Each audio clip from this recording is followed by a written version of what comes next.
Good afternoon. I will call this informational meeting of the House Commerce Committee to order and ask Mr. Brown to take the roll. Chair Stevenson. Present. Vice Chair Katiza-Wattoon. Present. Representative O'Driscoll. Present. Representative Barr. Representative Carlson. Present. Thank you. Representative Davnie. Present. Representative Elkins. Present. Representative Haley. Present. Representative Cagle. Present. Representative Lee. Lee present. Representative Lilly. Lilly present. Representative Lislegard. Representative Lucero. Present. Representative Olson. Present. Representative Farr. Present. Representative Rasmussen. Rasmussen present. Representative Richardson. Present. Representative Tice.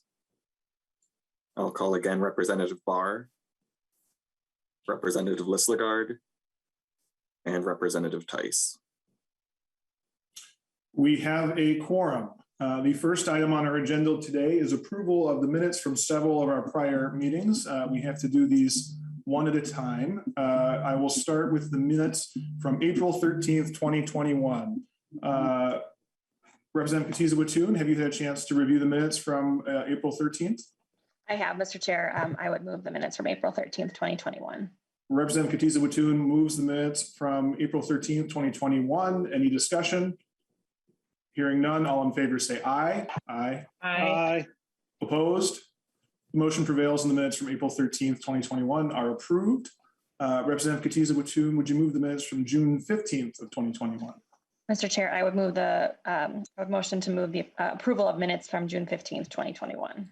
Representative Katiza-Wattoon moves the approval of the minutes from June 15th, 2021. Any discussion? Hearing none, all in favor say aye. Aye. Aye. Opposed? Aye. Motion prevails. And then we'll ask Representative Katiza-Wattoon, would you move the minutes from September 27th, 2021? So moved, Mr. Chair. Representative Katiza-Wattoon moves to approve the minutes from September 27th, 2021. Any discussion? All in favor say aye. Aye. Aye. Opposed? Aye. The motion prevails and the minutes from September 27th, 2021 are approved.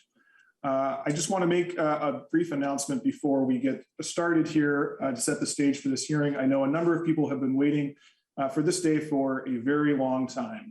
Today, we are going to look at a number of bills related to the liquor industry in Minnesota. You know, over the last several years, the landscape of the alcohol industry in Minnesota has changed dramatically.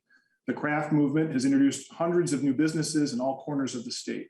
Minnesotans value these businesses. We enjoy spending time at local craft breweries on a nice summer evening or a specialty cocktail made at a local distillery on a date night.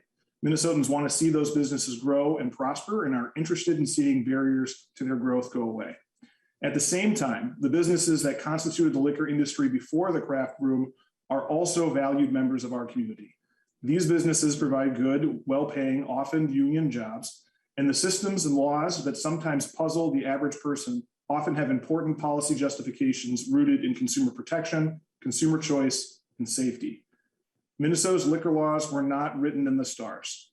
Just because they are doesn't mean that they always must be. Our job is to review the laws that we have, determine if they're serving the best interests of the people of Minnesota, and make changes as appropriate. And I think in a number of areas we could be doing better. We can have laws that encourage the support local breweries and distilleries while still protecting the safety of consumers and encouraging a robust marketplace. We can have good union jobs and a strong craft industry. Towards the end of last session, I said on the House floor that I wanted to see a significant liquor bill passed during the 2022 session. And since we adjourned at the end of June, I have been working hard to make that happen. I've been meeting with people who are involved with the liquor industry at all levels, producers, both big and small, distributors, retailers, trade groups, regulators, and I've been all over the state, from Ely to New Ulm, visiting businesses of all shapes and sizes. I'm going to continue those conversations and those visits. This hearing is the next step in the process of getting a bill done. We're going to hear nearly 30 alcohol bills today. We're throwing the doors open. I wanted to get as many ideas on the table as possible and hear from as many voices as possible. Here is what works. Here is what doesn't. Here is where we can compromise. There isn't a partisan basis for the bills that are being heard today. In fact, about half the bills on the agenda come from the minority party. Representative O'Driscoll and I have been and will continue to work together on this process. Liquor isn't traditionally a partisan issue, and I don't want it to become one. But to be very clear, the fact that a bill is being heard today does not mean that I or a majority of members on this committee support it. It does not mean that the bill will advance during the next session. It does not mean it is a good idea. It just means it's an idea that I think should be part of the discussion. I also want to mention there's one bill that is not on the agenda today that I've gotten a number of questions about, and I just want to note what's going on with that bill, and it relates to resolving the issue around the Coleman Act. I didn't include that bill on the agenda today because, as I mentioned, we're already up to about 30 bills, so it's already a lengthy hearing. I know we're going to be addressing the Coleman Act and looking at that bill during the regular session, so I didn't see a need to add it to today's agenda. Today, ultimately, isn't a day to make decisions. It's a day to learn and listen to one another. After today, the conversations will continue. We're going to try and work to find as much common ground, as much compromise as possible. My hope and expectation is that when the regular session comes in 2022, we will bring a package of bills back to this committee where we can debate, discuss, and amend, as is the normal legislative process. Accordingly, I've asked members from both parties to resist the urge to argue today, to ask questions when you don't understand something, but let's not try and score political points or have arguments today. There's a time for that. It's just not today. So with that very long introduction, we'll move to the business of the day. The first bill that we will be looking at is the House Companion to Senate File 2096 from Representative Cagle. Representative Cagle, would you like to present the House Companion to Senate File 2096? Thank you, Mr. Chair and members. This bill is pretty simple. It just changes statutes right now in Minnesota law. Liquor stores are only able to sell certain items that are listed in statute, and this would just amend it to include machines like a DrinkWorks machine, which is basically like a Keurig. And so with that, I will turn it over to my testifier, Colin Marsh. All right, Mr. Marsh. Mr. Chair and members, for the record, Colin Marsh from Almeida Public Affairs, representing Anheuser-Busch. Thank you for the time, and I'll do my best to be brief. Anheuser-Busch has a joint venture with Keurig called DrinkWorks, which makes a home cocktail machine. Those familiar with the Keurig single cup coffee machines can imagine a similar device which makes premium cocktails with pods containing all the necessary ingredients except the water, ice, and carbonation. One simply inserts a pod and the machine does the rest. Each pod contains instructions on how to make that particular drink from a barcode on the side of the pod. The bill before you would clarify that Minnesota off-sale liquor stores are permitted to sell the cocktail dispensing machines like DrinkWorks, just as they would the liquor pods they dispense. These are single-use machines with no other purpose or function than dispensing liquor. The bill is written narrowly and wouldn't include other appliances like blenders, which aren't used exclusively for alcoholic beverages. Currently, Minnesota is the only state to prohibit liquor stores from selling such devices. We believe a change in law is warranted and good public policy. We know of no opposition to the bill. We learned liquor stores couldn't carry the DrinkWorks machines when the company consulted Alcohol and Gambling Enforcement Division at DPS when bringing the product to market. During consultation, it became clear we would need a legislative solution to ensure compliance with the law. AGE is neutral on the bill itself. We believe the bill is good for consumer convenience as well as Main Street fairness. The inability to buy the dispensing machine at the same store as creates a barrier for consumers without achieving a clear public policy goal. Secondly, we think our local liquor stores should be able to benefit from selling the machines. Right now, Minnesotans can order a DrinkWorks machine from a large online retailer, but not purchase at their local mom and pop store. I'll stop there in the interest of time, but would be happy to answer questions. Thank you, Mr. Marsh. We had one member of the public sign up to testify, Paul Kapsak from the Minnesota Municipal Beverage Association. Mr. Chairman, thank you for the opportunity. Once again, I'm Paul Kapsak with the Minnesota Municipal Beverage Association, and we represent cities, across the state that own and operate bars and liquor stores. Right now, we have members who are currently selling the pods, and some of them are actually having some repeat purchasers on that. It would be nice to sell both the pods and the machines. I think it's important to reiterate the fact that this machine can only work on these pods. So you can't take this machine and make coffee from them. It's the only thing that this machine does. And I guess finally, just to let everybody know, yeah, it would be nice to do that, but this isn't a huge money-making endeavor, and wouldn't even come close to recouping any lost revenue that may show up should some of the further bills that we talk about today get passed. I'll stand for questions. Okay, there are no further testifiers. So are there any questions from members? Seeing none, Representative Cagle, any closing comments? Thank you, Mr. Chair and members. This is a good bill, and hope we can get it through in the session. Thank you, Representative Cagle, for bringing this bill to the committee today, and we will certainly consider it as we approach the next regular session. One thing I didn't mention at the outset that I should have is that we did, again, because of the large number of bills, this is already going to be a lengthy hearing. We did establish time limits for each of the bills, and then we divided the time roughly equally between the author of the bill and people wishing to testify on the bill. I'm going to ask Mr. Brown or Ms. Miller to please keep track of those time limits and let me know if we're getting close, and then we will try and keep things in order. We do want to keep today's hearing moving. The next bill on the agenda today is House File 1640. Representative Hornstein, welcome to the committee, and if you'd like to present your bill. Thank you very much, Mr. Chairman and members. House File 1640 deals with the issue of sake, and there is an establishment in the district I represent that has a proposal before us. There are a number of issues that need to be addressed, and I will turn it over to Mr. Blake Richardson, who will testify in support of House File 1640, Mr. Chairman. Thank you. Mr. Richardson. Mr. Richardson, you are muted.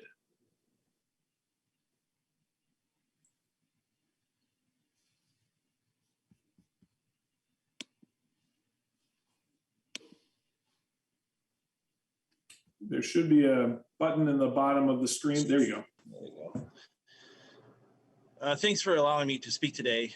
This bill addresses a couple of things related to Moto E, a sake brewery located at the corner of Lake and Lindale.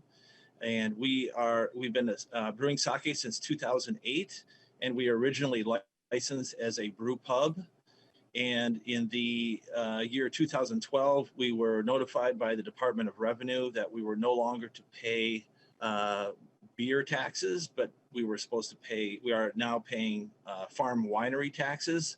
And this bill would address the issue, allowing us to become a farm winery dating back to 2008, when the inception of the sake brewery at its origin.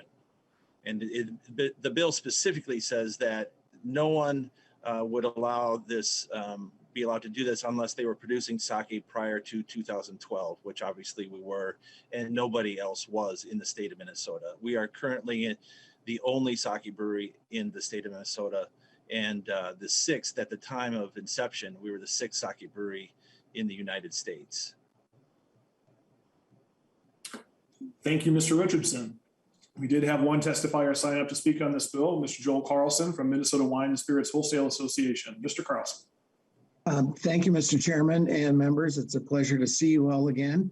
I'm Joel Carlson. I own a legal research and government affairs business in St. Paul, and I'm here on behalf of the Minnesota Wine and Spirits Association. I was so happy that Commerce was moved out of the basement hearing room, but that didn't last very long. We'll have to keep doing it like this for a while, unfortunately. I'm joined today by Sam Kaplan, who's the Executive Director of the Wine and Spirit Wholesaler Association, and has been so for some 40 plus years. I don't think he plans on testifying, Mr. Chairman, but if I need to phone a friend, I'm glad that he's on the Zoom with us with his expertise.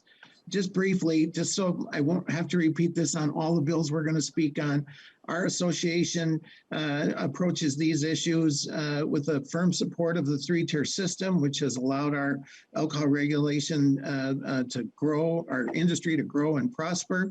And that's the filter that we use when we look at these. And as the chairman said, well, it is robust right now. If there are things that we can do that would improve the system, we're happy to look at those. But we don't want to just have the legislature pick winners and losers between the tiers to the detriment of other businesses. And so that's kind of how we look at these issues. And I did have a chance to speak with Mr. Richardson yesterday about his business and what is a tax, started as a tax issue. And I'm happy to work with Representative Hornstein, and the business to try and find a solution. I'm not sure that designating them as a farm winery and all the attendant benefits that come with a farm winery is the right solution and could potentially create a very slippery slope for tap rooms around the metropolitan area that would want to have those benefits.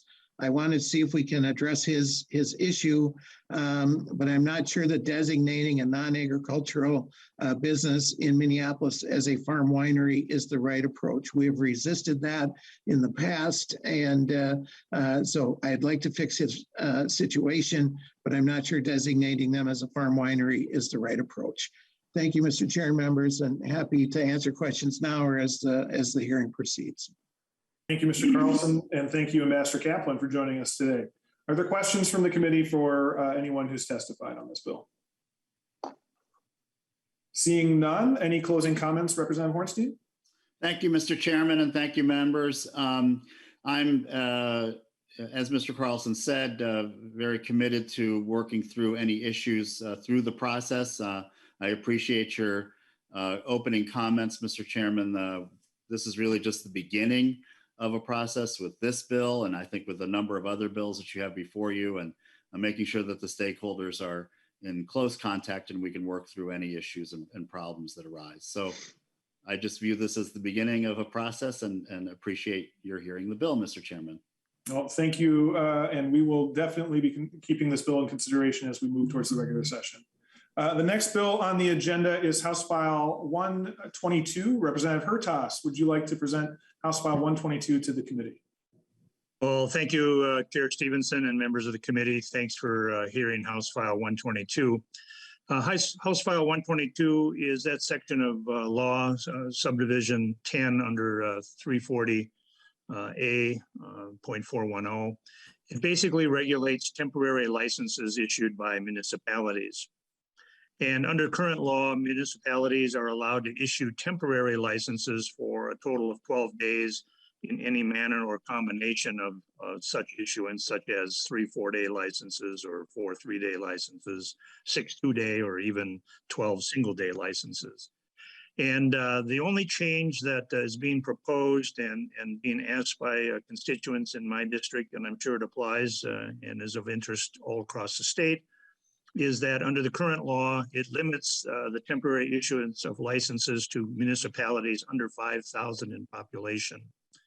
In many of the collar communities around the Metro Twin Cities, where a lot of nonprofit organizations do fundraisers for various causes, such as the Lions, the JCs, Knights of Columbus, other nonprofits who raise money for the Fireman's Fund or the Police Fund, they oftentimes serve alcohol with some of these fundraisers. So all it does is raise the limit from 5,000 people to 10,000 people. So a lot of communities, like I mentioned, around the collar suburbs have crossed that 5,000 threshold just barely, but nonetheless, we need to maybe fix this. It doesn't change anything as far as the activities that are being done or the duration of licenses or issuance. It's just that threshold in which who is qualified to do them. So that, in the interest of time, Mr. Chair, I have no testifiers and be happy to take any questions. Thank you, Representative Hertaus. There is one member of the public who has signed up to testify, Brant Irwin of the Minnesota Beer Wholesalers Association. Mr. Irwin. Thank you, Mr. Chair and members of the committee. Very similar to the approach that Joel Carlson just identified. We view these proposed bills through the same lens of ensuring the retention of the three-tiered system, as well as feedback from our various members. And we're not taking a position in either opposition or in favor of this bill. We simply wanted to identify for the committee that we'll take this proposal back to our members and discuss it with them. And I think on a number of the bills that I'll testify about today, it's simply to advise the committee that we've received the bill and we're going to take it back and study it further with our members. That's all. Thanks. Thank you, Mr. Irwin. Do members of the committee have questions for the testifier or the author? Seeing none, Representative Hertaus, any closing comments? Thank you, Chair Stevenson, and thank you, Mr. Irwin, for those comments. Again, thanks for hearing the bill and taking it under consideration. I think it's a small, minor change that allows nonprofits to continue to do their good work. Thank you. Thank you, Representative Hertaus, for helping us make up some time on what will be a busy day on that bill. By keeping your comments very brief. I appreciate that. The next file on the agenda today is House File 902. Representative Becker-Finn, would you like to present House File 902 to the committee? Yes, thank you, Mr. Chair. So House File 902 is pretty straightforward. Current state statute has it that you can't have no single entity can have a tap room with beer and a cocktail room with cocktails in the same space. And we have a really unique business in Minnesota, in Roseville, Bent Brewstillery, that both produces both spirits and beer in the same space. It is one of those non-chain businesses in Roseville that we are really proud to support. And what this bill would do is essentially just create an exception for any business that already was licensed to do both spirits and beer in the same space. And to my knowledge, Bent Brewstillery is the only business that falls in that category. And so it has put them at some disadvantage over the years. We've been trying to do this for a long time. So with that, I will turn it over to my testifiers so you can hear directly from community members as well as our city of Roseville. And we do have two testifiers provided by the author in this case, starting with Bartley Bloom. Mr. Bloom. Hi. Am I unmuted? You are. We can hear you. All right. Thank you, Chair Stevenson, committee members, and Representative Becker-Finn for this opportunity to be heard. In this, as you mentioned, the first initial step in this process. My name is Bartley Bloom. I'm the owner. I'm the distiller, also a bartender, and I'm the chief mop squeezer at Bent Brewstillery in Roseville. A little bit of history. I won't go too deep into this, but in 2011, the pint law was enacted to allow breweries to have a taproom license. In 2014, the cocktail room law was enacted that allows distilleries to have a cocktail room license. And as Representative Becker-Finn mentioned, that had a provision that said that no entities or locations will simultaneously hold both licenses. I had my federal brewer's permit in August of 2013. I had my distillery permit in September of 2013, and construction of our distillery started in January of 2014. All this happened before this bill was enacted. In that year of 2014, one law hurt one person, and I'm asking to change that. I'm not asking to legislate for the benefit of one person. I'm asking to change a recent law that had an unintended consequence against one person. We're not trying to be a bar. We're only trying to be a showplace for our Minnesota-made products to increase our volume and our velocity through the three-tiered system, which was the original intent of both of these laws as they were passed. Thank you again, Chair Stevenson and committee, and please come out to Roseville to visit my wife and I at our humble establishments and experience our locally made products, including no alcohol options as well. I'll be happy to answer any questions. Thank you, Mr. Bloom, and I have been out to your business. Yes. The next testifier is Pat Trudgeon. I hope I pronounced your name correctly, Mr. Trudgeon. Thank you, Chair Stevenson and members of the Commerce Committee. My name is Pat Trudgeon. I'm Roseville City Manager. Roseville Mayor Dan Rowe is unable to be here this afternoon And I'm here to express his and the Roseville City Council support on House File 902, which would allow for a single entity to hold both a cocktail room license and a tap room license. Since 2018, the Roseville City Council has been on record in supporting the change in state law. In fact, just this past Monday, we ratified our 2022 legislative priorities, which included supporting legislation that this bill addresses. This bill supports small business and helps retain jobs within Roseville. We in Roseville consider Bent Distillery an important local small business, not only for the jobs it brings to our community, but also what it adds to the variety and sense of identity in Roseville. So the Roseville City Council does urge you to pass House File 902 and remove the barriers that are currently in place for this small business and allow them to survive and hopefully thrive as we continue to emerge from the current COVID economy. With that, Chair Stevenson, I thank you again for allowing me to testify and ask for your support on House File 902. Thank you, sir. We do have two members of the public who have signed up to testify. The first is Mr. Carlson. Mr. Carlson. Thank you, Mr. Chairman. Very briefly, we have testified against this provision in the past on several occasions. And this is one of those situations where you're being asked to pick one business over others within the system. And we have resisted that.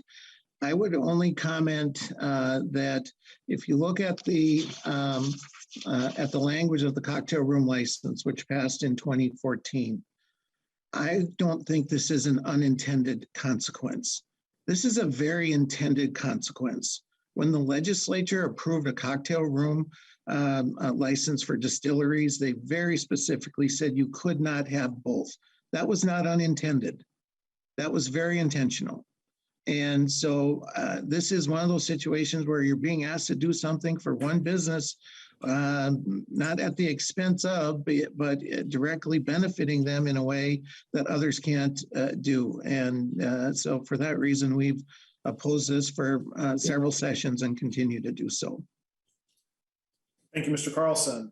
The other testifier who signed up is Ed Reynoso from Teamsters Joint Council 32. Mr. Reynoso. Thank you, Mr. Chair. My name is Edward Reynoso. I'm the political director for Teamsters Joint Council 32. And first of all, thank you, Mr. Chair, for having this discussion. As you know, Mr. Chair and members, liquor laws are very complex, and I like to say they're like a layer of like an onion. There are layers to it.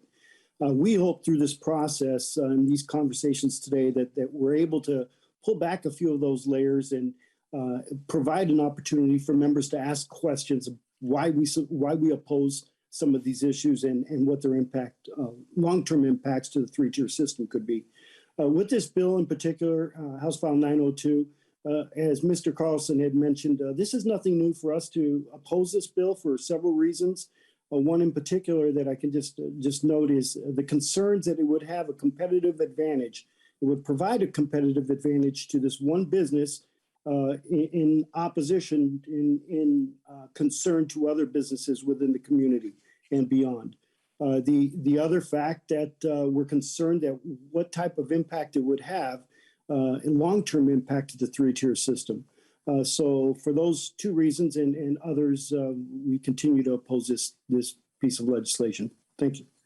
Thank you, Mr. Reynoso. That concludes public testimony. Are there questions from members for the testifiers or the bill author? Representative Katiza-Mattoon. Thanks, Mr. Chair. I apologize for the baby music in the background. I did want to ask a question, and I don't know if Chair Becker-Finn has the answer or if one of the testifiers would be able to, but I wanted to clarify that if there is something in standing statute that says that a current brewery, should they want to become a brewstillery, that they could implement the equipment and start doing the same thing, such that the Roseville Bent Brewstillery wouldn't be the only one who has the opportunity to take advantage of this combination business model, or if that would, if other places really are not able to go forward and kind of take advantage of this, should we change this statute, I guess. Chair Becker-Finn. Thank you, Mr. Chair. And I should clarify, we've been trying to fix this problem for many years, but this exact language is somewhat different than previous iterations of it. So right now, to answer your question, Representative Katiza Watun, you cannot do both things in the same place. The unique issue with Bent Brewstillery is that prior to cocktail rooms being allowed for anybody, Mr. Bloom and his business had already invested in the infrastructure to have both. So right now, he's the only local distiller who cannot have a cocktail room, while other local distillers are able to do that. So there wouldn't be the ability for others to do this going forward. This specific language is an exception for anyone who is licensed to do both prior to the cocktail rooms being instituted. So to my knowledge, he is the only business who was licensed to do both prior to that change happening for everybody. Any follow-up, Representative Katiza Watun? Thank you. Appreciate it. Thank you. Thank you. And seeing no further questions, any closing comments, Representative Becker-Finn? Thank you, Chair Stevenson. Thank you for hearing this bill. Again, we say we want to support innovative small businesses. That is the heart of what Bent Brewstillery is. It is fully supported by our community, including officially by our city. And we have over 1,500 Minnesotans from districts across the state have signed a petition in support of this, of wanting to support Bent Brewstillery, and just happy to bring this to your attention and hope for your support in the future. Thank you. Thank you, Representative Becker-Finn. The next item on our agenda is House File 2619. Representative Bliss, would you like to present House File 2619 to the committee? Yeah, thank you, Chair Stevenson, for the opportunity. I actually introduced a couple of bills trying to address the 3-2 situation we have here in Minnesota. 2620 is actually going to eliminate 3-2 in Minnesota, but it's got a lot of work to do. So I'm glad we're just discussing 2619 today. What 2619 does is it allows small operations, for instance, resorts in northern Minnesota. A lot of them have small 3-2 bars, or a counter when you come in and tell your fishing stories, grab a couple of 3-2 beers and shoot the breeze with your buddies.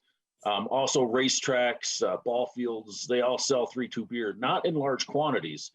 So what this bill does is it allows, takes advantage of the current law, which allows municipalities to grant strong wine up to like 14%. And strong beer to what they call restaurants. The problem is that the restaurant classification requires a minimum of 25-person seating and a Category 2 kitchen. And a lot of these small operations, there's no way they can fit 25 people in their lodge. The Class 2 kitchen is very expensive. And this bill just simply says if you have 50,000 in sales or less, you don't have to qualify, or don't have to have the Category 2 kitchen and the 25 seat capacity. Anything over that, you'd need to step it up a little bit. So that's my bill in a nutshell. I'll be happy to answer any questions. Thank you, Representative Bliss. We do have some people who signed up to testify, starting with Mr. Irwin. Mr. Irwin. Thank you, Mr. Chair and members of the committee. Similar to my last testimony, I simply wanted to identify on behalf of Minnesota Beer Wholesalers Association that we're neither in favor nor opposition of this bill. The description was helpful, and I think what we would do is simply take this, study it further, and discuss with our members. Thanks. Thank you, Mr. Irwin. The next testifier is Assistant Commissioner Dan Huff from the Minnesota Department of Health. Commissioner Huff. Thank you, Mr. Chair. Representative Bliss and representatives, my name is Dan Huff. I'm Assistant Commissioner for Health Protection at MDH. I am joined also by my colleague, Angie Wheeler. Today, Angie is the manager of our Food, Pools, and Lodging Services unit within the Department of Health. I want to first just frame what we do as far as food safety with bars and restaurants. Any drink, whether it be alcoholic or not, is considered food and falls under food safety regulations in order to protect the public from a foodborne illness. We actually do have foodborne illness that is transferred at bars. Anytime you have bare hand contact with glasses or with drinks or with ice or garnishes, you can have disease spread. Usually that's those fecal oral diseases such as Salmonella, Shigella, hepatitis, E. coli, norovirus, et cetera. So food safety is important. Food safety requirements for proper cleaning of dishware, proper hand washing facilities for the staff so that make sure we're not transmitting those diseases. So all bars are required under Minnesota Food Code to have basic food safety, public health measures in place. Now, we do tier all of our food safety requirements under state statute, which allows for what we call low risk food, medium risk food, or high risk food. Many of our straight bars and the bar that Representative Bliss mentioned would most likely be a low risk establishment. Commissioner Huff, I'm sorry to interrupt. We are running a little low on time, so I'm going to ask you to try and wrap things up in about a minute if you can. Absolutely. So we do just have concerns about limiting based upon monetary amount as opposed to what the food safety risk is. We would be happy to meet with Representative Bliss. There are a few technical things that we may want to change in the House file. One is it's listed under 157.20 for variance. I believe you may want to go for an exemption, which would be 157.22.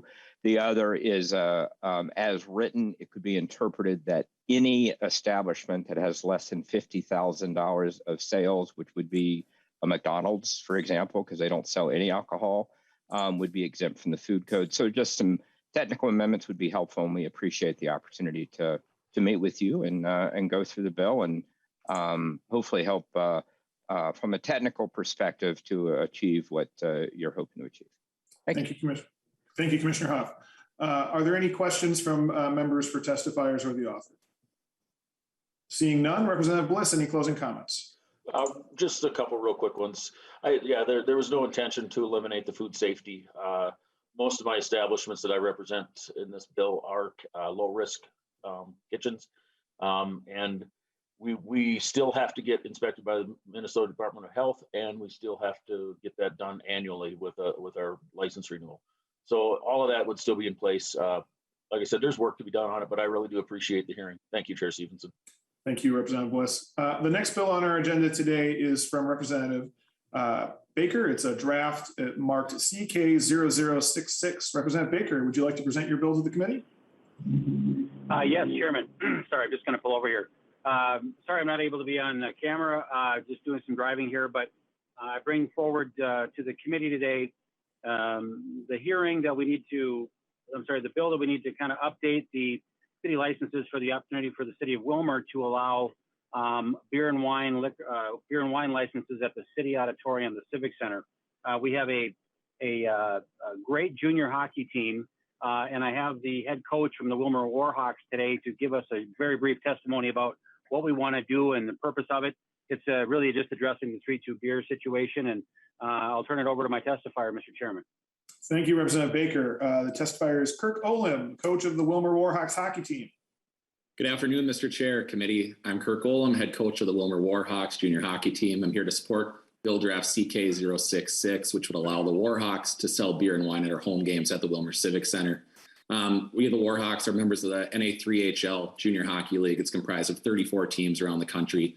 This league provides young men ages 16 to 21 the opportunity to pursue their dream of playing college hockey. Our mission is to provide developmental opportunities for them, both on and off the ice, to prepare them for this experience in college and professional life beyond that. Operating a team in the NA3HL requires strict adherence to USA Hockey standards as well as NA3HL standards for junior hockey. These standards require a significant budget in order to be in compliance, and the sale of beer and wine to our fans would be a very important component of that budget. As of now, the Warhawks would only be able to sell 3-2 beer, as the state of Minnesota is only one of the only states to have a 3-2 law. The availability of 3-2 beer and the availability of brands is either limited or in some cases non-existent. So this would limit the Warhawks' ability to maximize revenue opportunities in order to meet its budget. It's my understanding that other teams in similar leagues have successfully obtained approval through a similar process as this. Your support would allow the Warhawks to continue to provide these young men the necessary developmental opportunities in order to pursue their dreams of playing college hockey. So on behalf of myself, our Director of Operations, Nate Schuler, and owner, Chris Canavati, we thank you for your consideration. Thank you, Mr. Olin. We do have one testifier from the public, Mr. Irwin. Mr. Irwin. Thank you, Mr. Chair, members of the committee. Again, just wanted to advise that on behalf of the Minnesota Beer Wholesalers Association, as well as the Minnesota Licensed Beverage Association, the Minnesota Municipal Beverage Association, the Minnesota Wine and Spirits Wholesalers, and the Teamsters, that we are not opposed to this local bill. Thank you, Mr. Irwin. Any questions for the testifiers or the bill author from members? Seeing none, Representative Baker, any closing comments? Mr. Chairman, thanks again for your time today. I look forward to the process of getting this changed next session. So thank you so much. Thank you, Representative Baker. The next bill on the agenda is House File 374 from Representative O'Driscoll. Representative O'Driscoll, would you like to present your bill to the committee?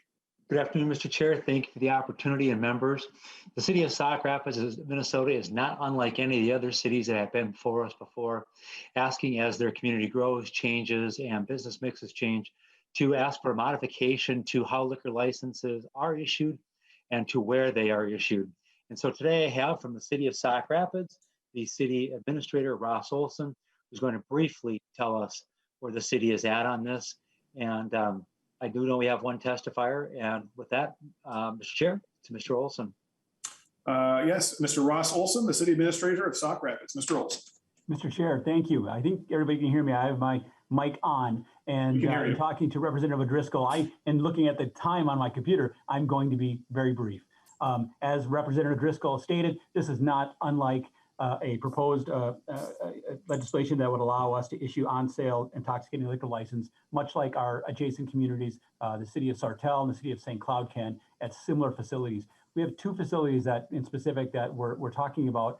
One's on the east side of our community along Trunk Highway 10, Bob Cross Park, which is a large regional athletic complex with baseball, softball, tennis, water feature, but more specifically, a very large softball complex where we hold league and competitive play, a large concession stand. And we just heard from a previous testifier on the ability to get 3-2 beer. We're experiencing the same.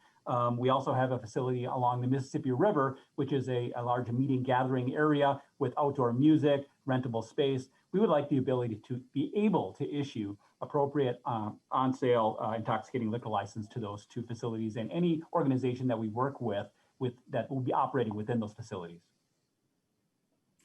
Thank you, Mr. Olson. We do have one member of the public wishing to testify, Mr. Irwin. Thank you, Mr. Chair. Again, similar to the last bill, on behalf of MBWA, MLBA, MMBA, the Minnesota Wine and Spirits Wholesalers, and the Teamsters, we don't oppose this bill. Thank you, Mr. Irwin. Any questions for the testifiers or the bill author? Seeing none, any closing comments, Representative O'Driscoll? I think we did well in the 2-minute drill today, sir. And we will hope that we are not the only one that holds the record. So thank you for the time. Appreciate it, members. I appreciate the timeliness of that bill in part as well. The next bill on the agenda is draft known as House File CK0087. It's authored by Representative Agbaje, who unfortunately could not be here today.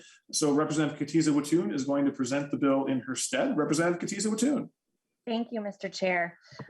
So as the chair just mentioned, I am presenting this bill on behalf of Representative Agbaje, and she is pursuing this legislation to help her constituents who own Skalvin, a micro distillery in Brooklyn Park, to I believe they're former constituents, continue to operate and financially support their cocktail room. Representative Agbaje's bill does this by clarifying that a micro distillery's annual production count does not include spirits that are bottled for a third party for purposes of the 50% produced and distilled cocktail room threshold. This change will allow a micro distillery to enter into a contract to bottle for another distiller without threatening their ability to operate their cocktail room. The bill doesn't undermine, in my understanding, the intent of the cocktail room threshold to ensure that only true working micro distilleries have cocktail rooms, and it can help support micro distilleries in a way that can't be viewed as curtailing business opportunities for others within the 3-tier system. So today, Skalvin owners Tyson and Mary Schiefter are here to share their story, and I would like to open up for them. And I see Mary and Tyson Schnichter on the Zoom, and they are both listed as testifiers. I don't know who wants to go first or if you're going together, but I will turn it over to the Schnichters. All right, Mr. Chair and committee members, we are Mary and Tyson Schnitter, sole owners of Sculpin Distillery up in Brooklyn Park. Thank you for the opportunity to testify today. We'd also like to thank Representative Agbaje for taking this on and Representative Katiza Watoon for stepping in. So a little bit about ourselves. We're native Minnesotans with humble beginnings and a shared passion of entrepreneurship and hard work. I'm a first generation born of Cambodian refugees who met in a labor camp, and together they fled the Khmer Rouge. I grew up learning all about hard work in our family flower shop. Tyson has served as a combat medic in both the Army and Air Force in the Minnesota National Guard for 13 years. Currently, Tyson's isolating due to a breakthrough COVID infection, which is why you don't see him next to me. We started the distillery 7 years ago after Tyson's deployment to Kuwait. It was with our modest savings, maxing out several credit cards and using 2 of our old cars as collateral that we were able to self-fund the distillery. Through sweat equity and hard work, we were able to grow our business and hire 6 employees in the last several years. We opened up our cocktail lounge a year ago in the midst of COVID, thanks to the revenue provided by our ability to contract bottle spirits for another company. And just this week, we are proud to offer exceptional health insurance benefits to our employees. But however, we had to make a decision to either continue contract bottling or open our cocktail room because current Minnesota laws make it impossible to do both. A few years ago, a law was created that restricted Minnesota distilleries opening cocktail rooms to distill 50% or more of their product on premise. So this law had good intentions as it prevents someone from opening a cocktail room, using nothing but source spirits, and in a sense, operating as a normal bar, but bypassing the 3-tier system. However, an unintended result of this was that it eliminated the ability of a small distillery from taking on a bottling contract for a third party. What we are introducing today is intended to be a very small change that would eliminate product bottled for a third party from counting towards the 50% distilled on-premise requirement for cocktail rooms. We don't believe this will, nor do we intend to change any production caps or interfere with any existing statutes or regulations. We simply want the ability to use contract bottling as a source of revenue without sacrificing our cocktail room, something that's allowed in every other state. Thank you so much for this opportunity. We're happy to answer any questions, and we look forward to working with you and any other interested stakeholders. Thank you very much. We do have 3 members of the public who signed up to testify. First, Mr. Carlson. Thank you, Mr. Chairman, and I think I'll probably be the only one speaking on this. And as Brent indicated, we have an industry coalition of beer wholesalers, the MLBA, the Municipal Beverage Association, and the Teamsters, and we review a lot of these proposals. So we're often speaking as a group when one of us is coming up, as Mr. Irwin mentioned. We do want to learn a little bit more about this, and thank you for your service and congratulations on your successful enterprise. We need to make sure that we are not creating unintended loopholes with this law change. We do not want to deny a distiller the ability to simply bottle product when they have the capacity on their bottling line. This language doesn't quite get us there, and I express that to Robin Rowan and to Representative Agbaje, but we would love to work with you to find a way to make sure that this happens. We think it can happen, and hopefully we can make that work. Thank you, Mr. Chairman. Thank you, Mr. Carlson. And I do have Mr. Reynoso and Mr. Kapsak on the list. Ed seems good, policy. Okay, so we will just ask, are there any member questions or on this bill for the testifiers or for the author? Seeing none, Representative Katiza Watoon, any closing comments? Thank you, Mr. Chair, and I will just let Representative Agbaje continue the conversation and bring this into regular session. Thank you. Sounds great.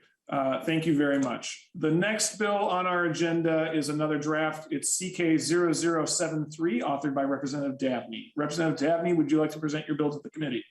I would. Thank you, Mr. Chair. And Mr. Chair, you're correct that this is a draft, but it's not a new proposal. It was first introduced in 2019 as House File 159.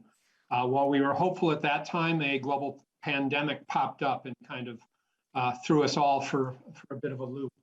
So I'm bringing it back now. Currently, members, Minnesota law allows charitable, religious, or other nonprofits to host alcoholic beverage tastings within certain event limitations, such as access, location, and duration of the event.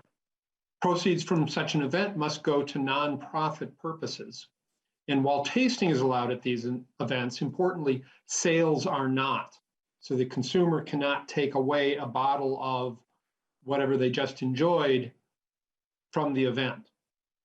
This proposal maintains that stipulation, but allows producers to sell products directly to the nonprofit or donate those products directly to the nonprofit for the purpose of these events. In either case of sale or donation, the producer must deliver the product directly to the site of the community event. It allows wholesalers to sell or donate product to nonprofit events, the same as producers.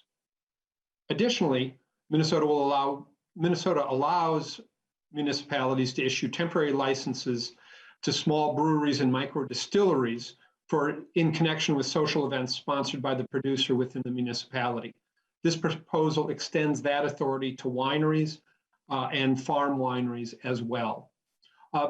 Mr. Chair, with me today is Teresa Swanee of the Lake Street Council, a small business organization in my city that had brought forward this proposal in 2019 to me and would like to testify today. Thank you, Representative Dabney. Ms. Swanee. Hello, my name is Teresa Swaney. I'm the Creative Operations Manager for the Lake Street Council. We're a small nonprofit organization that supports businesses along the Lake Street corridor in South Minneapolis. When it comes down to this is a very simple issue. We believe our small micro distilleries and wineries around the state should be allowed to donate their product directly to nonprofit organizations for fundraising events, just as micro distilleries are currently allowed to do. We don't believe this makes any substantial changes to the three-tiered system, but simply brings micro distilleries and wineries in line with what is already allowed for breweries. I'm going to give you a very quick example. Every year we host a fundraising event. The beer and wine for this event is graciously donated from our liquor stores and breweries. In 2018, when we wanted to also include a craft cocktail donated by Lawless Distilling, we ran into a number of hurdles, the most absurd of which was requiring purchasing the bottles from Lawless's own distributor and then turning around and handing those bottles back to Lawless so they could make a cocktail for our event. This may seem like a minor inconvenience, but for a small nonprofit, this kind of unnecessary red tape makes it really difficult for us to support our small business community and to do what I'm personally most passionate about is helping them market themselves and succeed in this increasingly difficult landscape.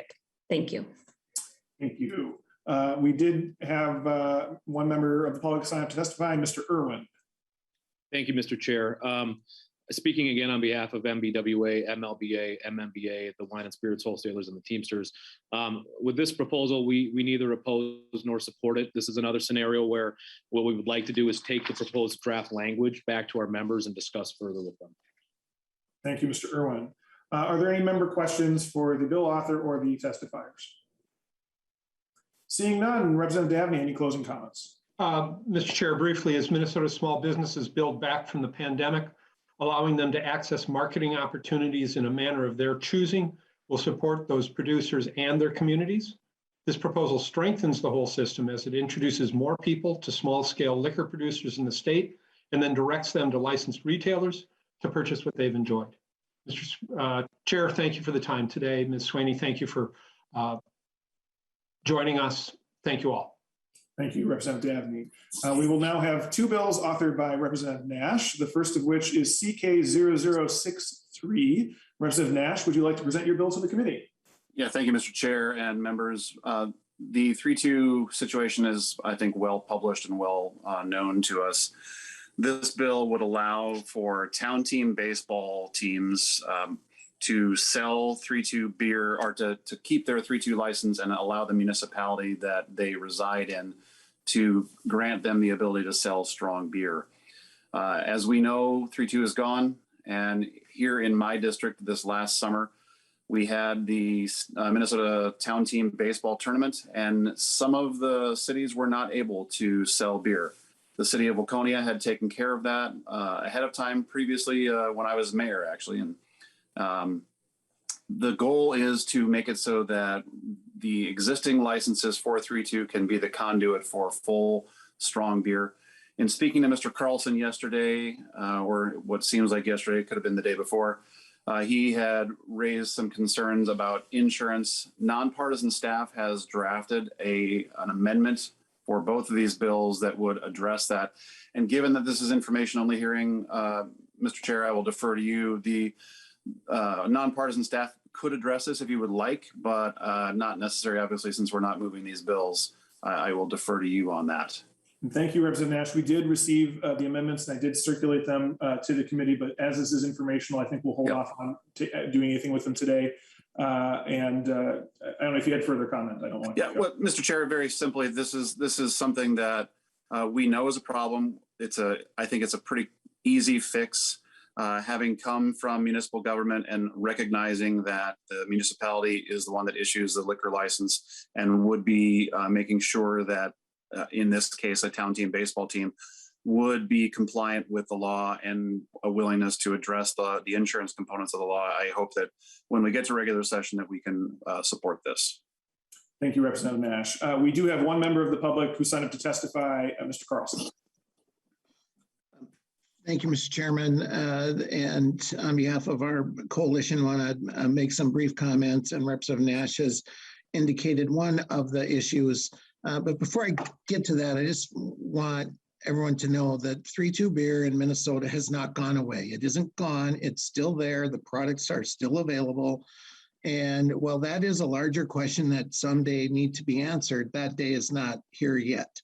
As to this issue, I would let the committee know that cities already have the authority under 340A 404 subdivision 1 to grant a whole host of licenses, including for these types of sporting events.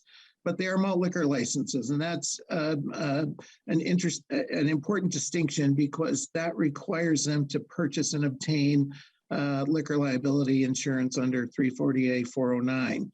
This provision would allow for the sale of intoxicating malt liquor and without having an insurance requirement. And I understand there would be an amendment to address that issue. But you could also address this issue by just saying that cities can grant appropriately located strong malt liquor licenses to sporting facilities that seek them. That is what the law currently is right now. And we don't really know that we need to create a special exception of calling 3-2 beer something that it isn't. It is not strong beer. And trying to pound that square peg into this round hole doesn't really seem to be the best approach. And for sure, we need financial responsibility, both for public safety and for license parity between other regulated establishments. Those are our comments, Mr. Chairman, probably on both bills, but we can do the next one as well. I'll have one other additional comment on the subsequent bill. Thank you, Mr. Carlson. Are there any questions for the testifier or the bill author? Seeing none, Representative Nash, do you have closing comments on this bill? Thank you, Mr. Chair. Regarding this specifically, I will tell you that if you have read the communication that all legislators have gotten regarding 3-2 beer, the manufacturers are telling us very clearly and distinctly that it is going away. That the most recent letter I believe we got, Mr. Chair, was from Molson Coors. They said they were not going to be selling it into the state because it is financially disadvantageous for them. You've already heard several other bills from colleagues regarding the 3-2 problem. It is a problem and it is going away. So we do have to address that. And I tried to work with Mr. Carlson. He only articulated the one concern that he had regarding insurance on the phone with me. So I am a little dismayed at what we've heard just now. But as it relates to this bill, Mr. Chair, I have nothing further. Thank you, Representative Nash. We will then move to the other bill that you have on the agenda today, the draft CK0064. Representative Nash. Yeah, thank you, Mr. Chair and members. We've heard in Representative Baker's bill that the 3-2 issue has reared its head for his local hockey team, and junior hockey teams are a great part of our culture, much like town team baseball is. And this bill would, in its draft form, address that particular issue by making it so that other sport teams that aren't necessarily articulated in the previous draft can also sell strong beer. Once again, these are organizations that are doing their level best to, in the state of hockey, in Representative Baker's example, help those kids perhaps make it to the professional level. And part of that is required funding. So this is just another approach to take care of the 3-2 issue. It is a problem. We have to address it. We are the legislature. We have that need to figure out how are we going to address the sale of something that is going away. And that is an incontrovertible fact. So, Mr. Chair, I do appreciate the time on this.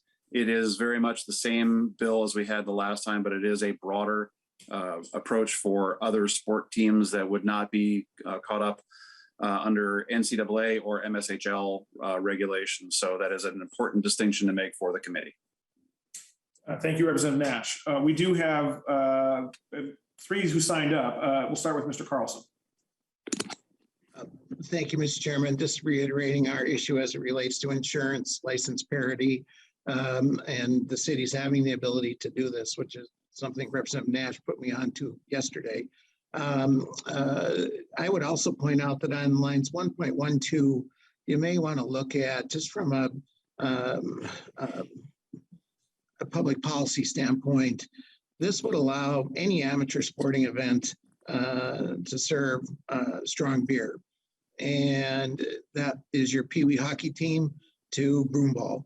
And while I appreciate all of the fine hockey arenas, and I've played in many of them, I don't know that we really want to go down that path to allowing strong beer at every single youth sporting event, which this language would allow. I appreciate this probably wouldn't be the version that moves forward, but if it were, we would certainly have a public policy concern to be raised about that. It is not limited to adult amateur athletics. It is any amateur sporting event, and that is just too broad, I think, from a public policy perspective. Thank you. Thank you, Mr. Carlson. We also had Mr. Kapsack sign up to testify on this. Mr. Kapsack. Thank you, Mr. Chairman. Again, Paul Kapsack with the Minnesota Municipal Beverage Association. If I could, I'd like to refer the committee to the document that I presented. It's actually blue, this document, and then a colored picture. I was trying to save some colored ink. But the bottom line is that 3-2 beer is not going away. Representative Nash is correct. Molson Coors sent out their letter saying that they're not going to produce certain SKUs, and other companies are following suit. But the fact of the matter is that the industry is moving towards low and non-alcohol products. And if you take a look at the bottom of the blue sheet and the accompanying pictures, you will see the high number of 3-2 products that are currently available in Minnesota. And all of those are can be sold in any 3-2 establishment. This picture came from one of my member stores and one of my member liquor stores, and they were selling all of these 3-2 products. Now, they're not labeled as 3-2 because they don't take, for example, a Budweiser and then create a 3-2 version. These are naturally occurring 3-2 products that are appealing to the demographic and the changing demographic of customers who want that. Another example of why 3-2 is not going away is, if you recall, just recently, Liftbridge partnered with Cub Foods in order to put together a cinnamon bread beer and a lemon something beer, and from their bakery. Both of those products were 3-2. And as a matter of fact, in my local Cub that does not have a liquor store attached to it, that was being sold right in the bakery section. So 3-2 products are not going away. The SKUs are changing. And here's documentation to show what is currently available in Minnesota. And my guess is that there's a lot you can add to this list. All right, and we are running up on our time limit here for public testimony, but Mr. Chesick, if you have some brief comments, I certainly would allow that. Mr. Chesick. Mr. Chair, thanks for your time. I appreciate it. Representative Nash, thank you for bringing this up. We know that some of these SKUs are going away. That was been clear by Molson Coors and AB InBev as well. And so, but not to reiterate the points like Paul did and what Mr. Carlson said, there are still available products out there. The ball fields that are having a difficult time getting it in kegs. I personally have worked with some of these accounts on a personal individual level to rectify their problems, to find them product. If in fact keg beer is becoming a problem, we can address that, but this situation doesn't necessarily address that issue. So I look forward to working with you guys in the future on this.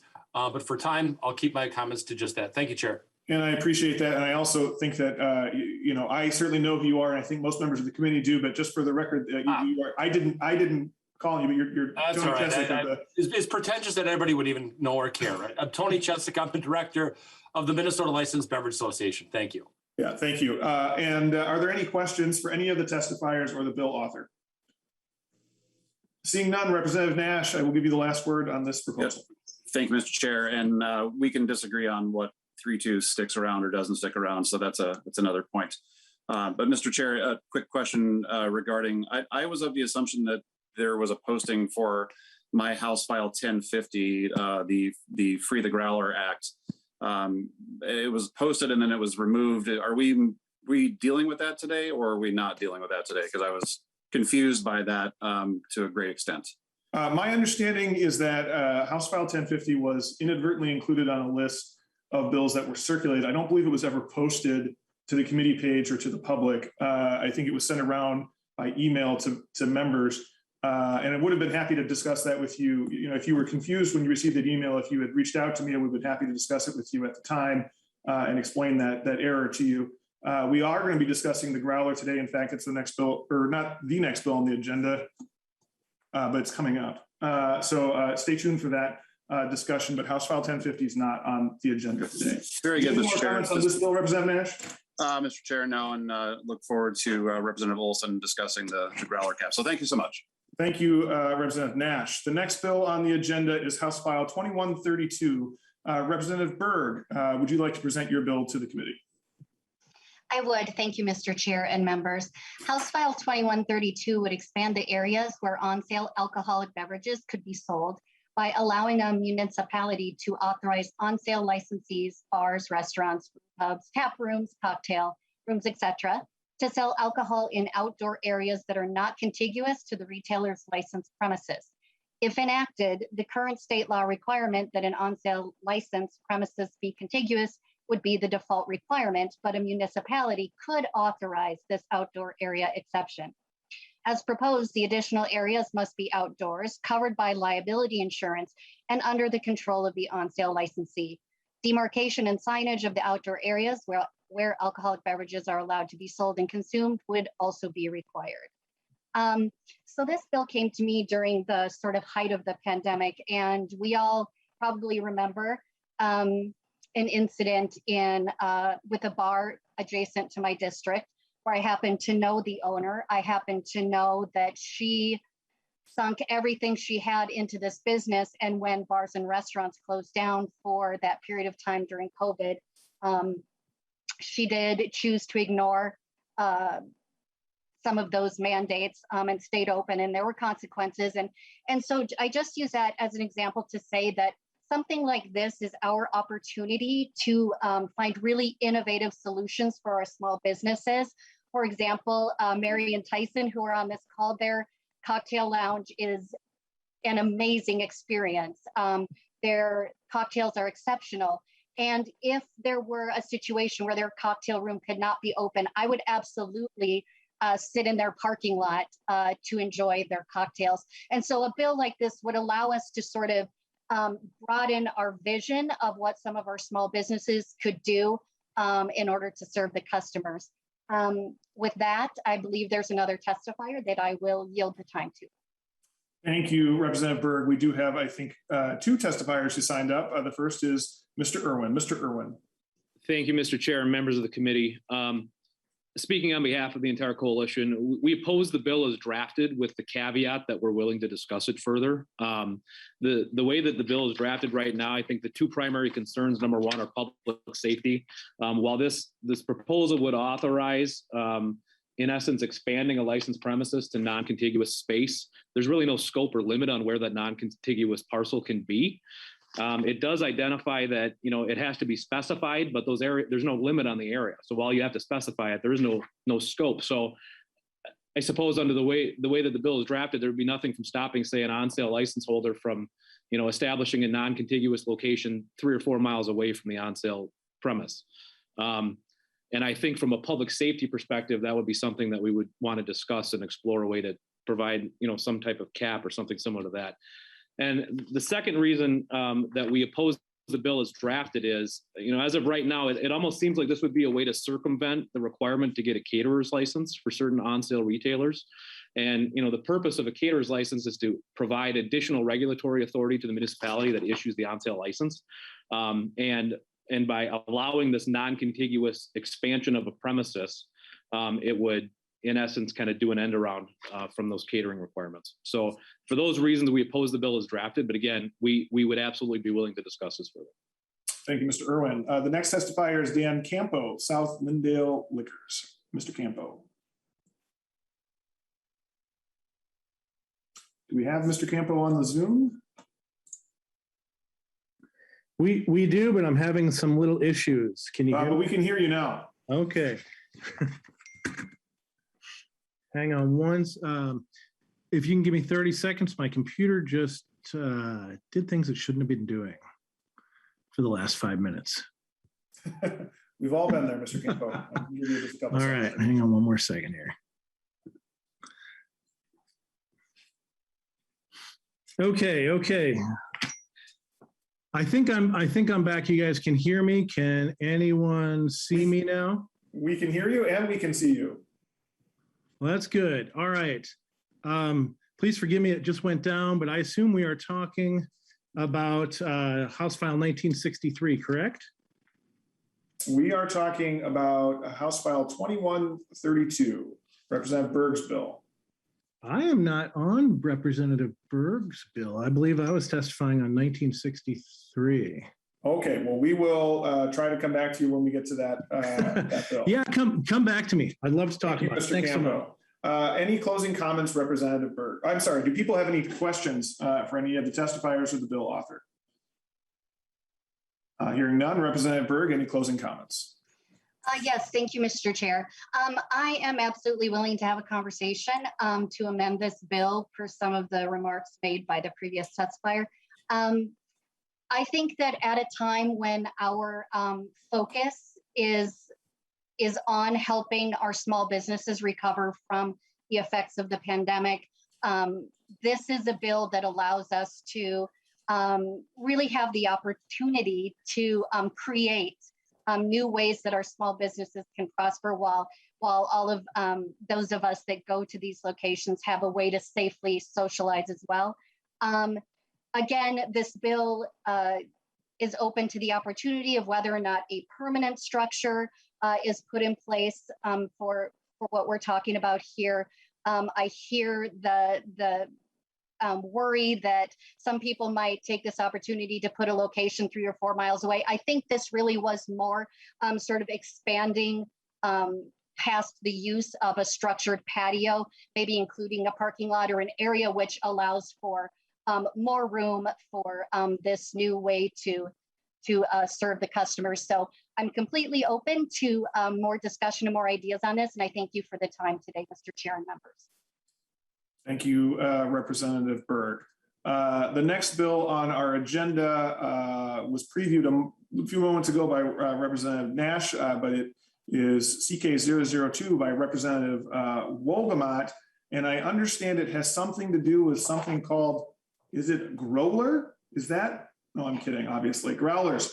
Representative Wolgamott. Well, good afternoon, Mr. Chair, and good afternoon, members of the committee.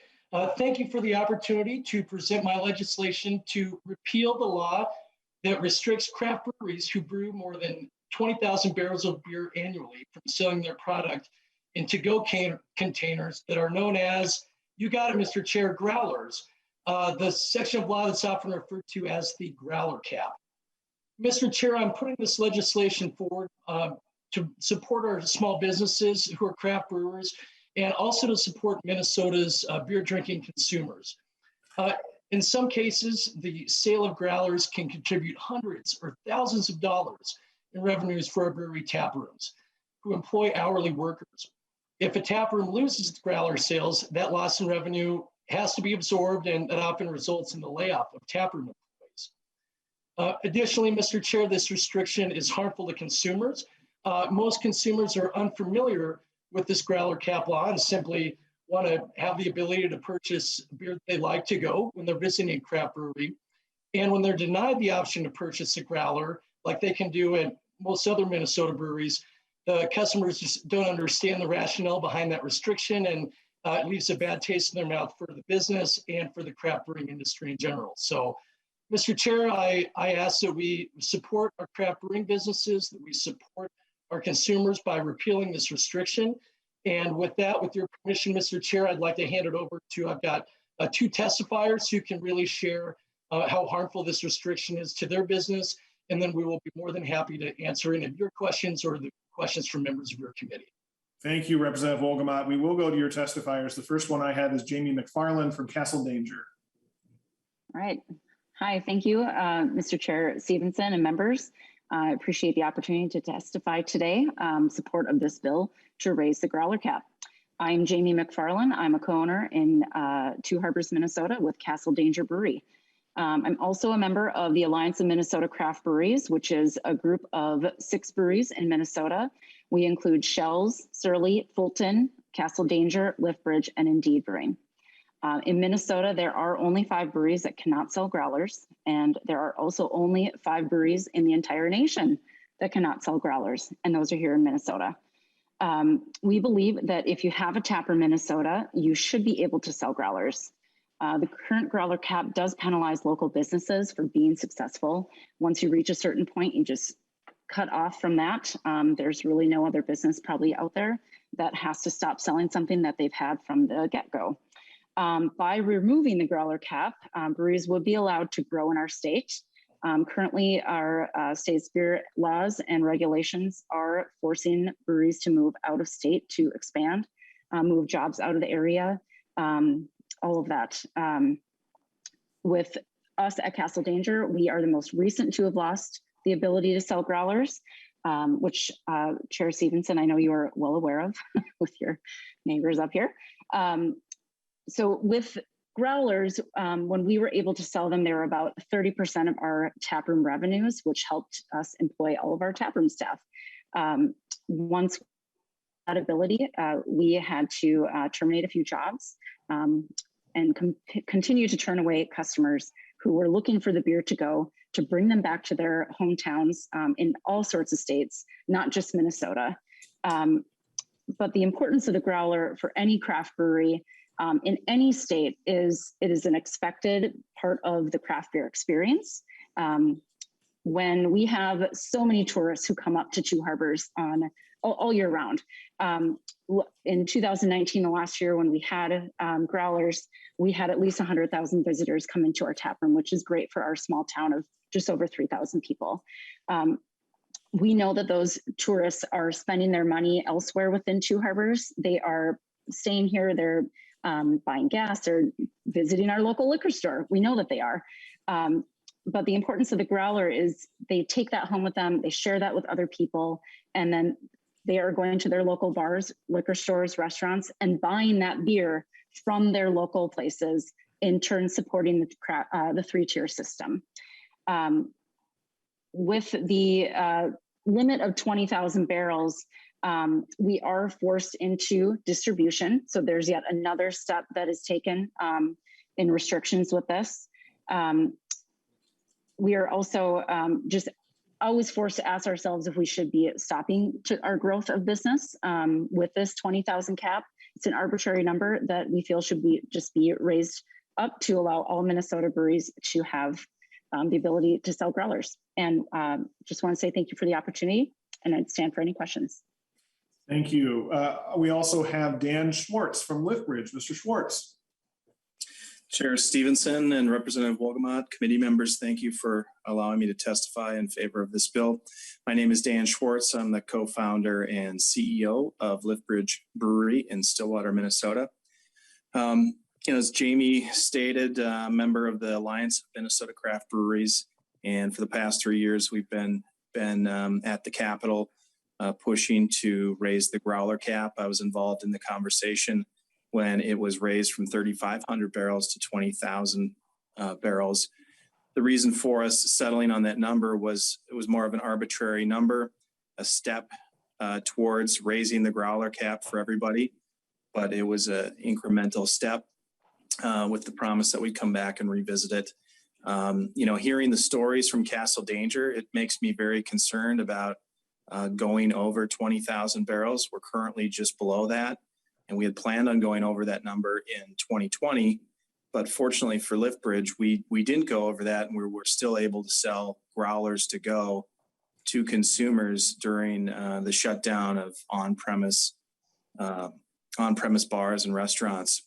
And that really helped us to get through the pandemic. We were able to stay connected with our customers. We were able to move beer that couldn't go to our accounts. And so we were able to continue operations. But it really makes us hesitant on continuing to grow the business. My estimation now is that we'd have to not only grow, we'd have to grow to over 30,000 barrels before the profitability makes sense, which is quite a huge jump from 20 to 30,000 barrels. So, we as a group, over 98% of our beer goes through the 3-tier system through wholesalers. Liftbridge has 22 wholesaler partners, and we have over 4,500 accounts. And we even export beer to other states. So the jobs stay in Minnesota and are going to other states. The beer is going to other states, which is great. The other big thing about growlers, in addition to kind of the marketing and sampling opportunity, is our ability to create new beers that can then eventually make it into package and into the distribution and retail channels. Right now, wholesalers, retailers want products that are already proven in winners, and sampling those in the tap room, sampling them within growlers and crawlers is just critically important for us. So, we are definitely in support of the 3-tier system. I'd also point out that there is also a limit on how many barrels of beer a brewery can sell. Even if the growler, the production cap is raised, it's 500 barrels. And so even if all of the breweries sold the maximum amount, it'd be 1/20th of 1% of the beer sold in the state. So just really no significant impact on the rest of the 3-tier system. So lots of people want to see this happen. Consumers, it's definitely bipartisan, and we have lots of people pushing it. I heard Representative Nash, he obviously has a bill, has been supporting it, and it's great to see so much support for this. So I'll stand for questions, and I appreciate everybody hearing our testimony. Thank you, Mr. Schwartz. We do have one member of the public who signed to testify, Mr. Irwin. Thank you, Mr. Chair and members of the committee. Again, Brant Irwin, I'm the Vice President of the Minnesota Beer Wholesalers Association. I am testifying in opposition to this bill, not only for MBWA, but also for the rest of the coalition. I think it's important to put some numbers into context.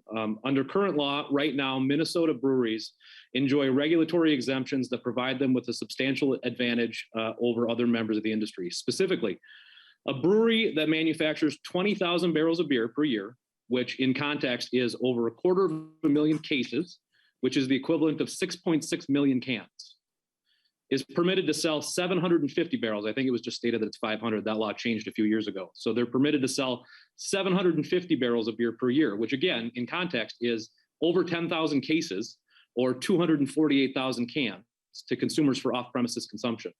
This proposed legislation doesn't just increase the cap, it eliminates it completely. And 20,000 wasn't an arbitrary number. The current law was created specifically to nurture new and small breweries. But a brewery that produces over 250,000 cases a year is not a small brewery, and it's not a new brewery. And it doesn't need an additional exemption, which confers a substantial competitive advantage over thousands of other industry members on both the wholesale and the retail tier. Craft breweries already enjoy significant regulatory exemptions that aren't afforded to other members. They're permitted to manufacture products. They pay fewer excise taxes on both the state and a federal level. They're allowed to self-distribute their products to retail. They're permitted to sell their products directly to consumers in a tap room for on-sale consumption, and they're permitted to sell their products directly to consumers to consume off the premise in growlers and crawlers. It's apparent that Minnesota's current regulations are actually working for members of the industry, including specifically brewers. The TTB, which is the federal regulatory authority, put out numbers in the first quarter of 2021. In 2010, Minnesota had 42 breweries. By the first quarter of 2021, that number had exploded to 291. That is a 592% increase in the number of breweries. A lot of people like to compare Minnesota laws to Wisconsin. Well, let's do that. Wisconsin, over the same period of time, only saw a 205% increase. So it's clear that Minnesota's regulations are working for Minnesota. Despite this, craft breweries come back to the legislature year after year for additional exemptions. And over the past 35 years, modifications to Minnesota's liquor laws have continually been made, nearly all of which were designed to benefit craft suppliers over the interests of wholesalers and retailers. We provided a handout that I believe is in the record that shows those changes over the course of the last 35 years.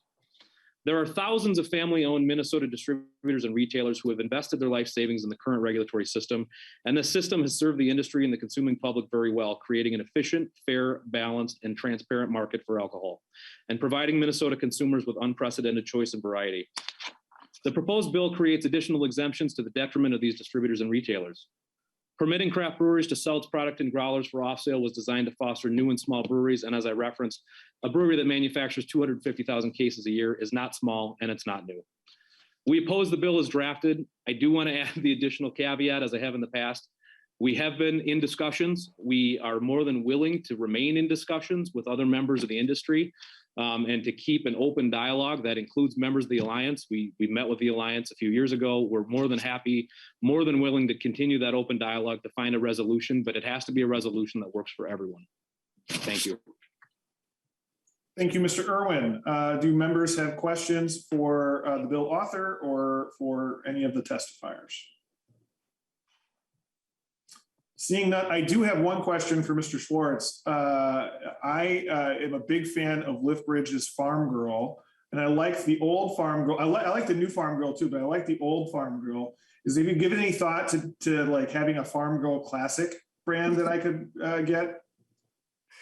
I would say nothing's out of the question. All right, well, think about that one. Any closing comments, Representative Wolgamott? Well, thank you again, Mr. Chair and members, putting this legislation forward because as breweries in my community in St. Cloud and breweries in each of one of your communities continue to grow, I don't want them to make the tough decisions of laying off employees or being forced to close their tap rooms because they can't make enough profit without growler sales to justify keeping them open. I hope that we can support businesses. I hope that we can create jobs, and I hope that we can stand up for Minnesota's beer drinkers by removing this restriction. Thank you very much, Mr. Chair, and thank you, members. Thank you, Representative Wolgamott. Before we get to the next bill, I need to step away just for a minute, so I'm going to hand the virtual gavel over to Vice Chair Katiza Wittsoon. Mr. Chair. So next up, we have draft House File CK0057. Representative Koznick, are you on the line, and would you like to present your bill to the committee? Thank you, Madam Vice Chair, and I want to give my appreciation to Chair Stevens and Lee O'Driscoll and the committee for having this informational hearing. I know these are some challenging and sometimes controversial issues, but they're important to the public, and hopefully this allows us to make some progress on some of these issues for our small businesses. My particular bill is in draft form. I should be getting the jackets shortly, today, in fact. This is a draft that's a solution to an actual problem that happened. It was highlighted to me during the pandemic, but what it does is allows the crawler size to include a 32-ounce crawler in addition to the current options. And as we know, during the pandemic and the height of the takeout and food and beer to-go orders, many of our small businesses relied on the to-go orders to survive the shutdowns. And one of the things that occurred was that the current size of, this is Lakeville Brew, by the way, the current size of 750 milliliters, these cans are a little bit more unique in the region, but also across the country. Minnesota size is a little bit different.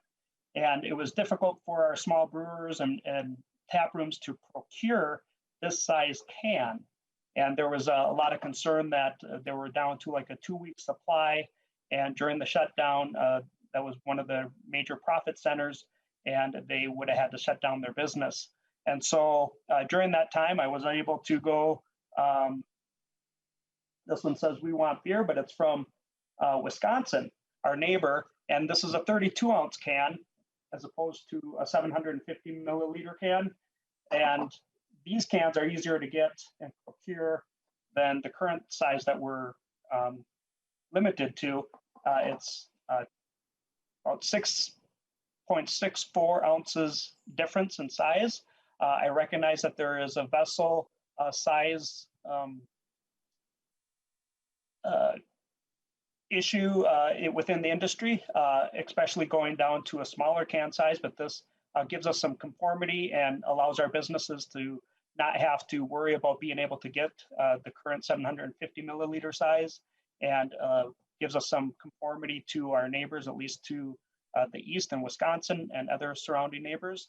And so our small businesses that are employing many people and keeping our downtowns across the state thriving and reinvigorated gives them another option of a size so that they can meet their customer demands and continue to help our economy continue to do well. So this is simply adds 3 words to that, and would make it easier for our small businesses to provide a better service and have slightly less headaches in doing that. So I would appreciate the committee's consideration. Thank you. Thank you, Representative Koznick. We do have one public testifier signed up, Mr. Irwin, to respond. Thank you, Madam Chair and members of the committee. I'll keep my comments very short. Again, Brant Irwin, Vice President of the Minnesota Beer Wholesalers Association, testifying on behalf of the entire coalition. We oppose the bill for a lot of the same reasons that I previously testified to. Specifically, this is adding an additional exemption for a very limited number of industry members to the detriment of other industry members, especially when this exemption is being provided for what we consider not small brewers, but full-size production brewers. Now, again, with that said, similar to my last ending comment, while we oppose the bill, we remain committed to continuing the dialogue with relevant industry members over these growler issues in order to try and resolve them to the benefit of everybody that's involved.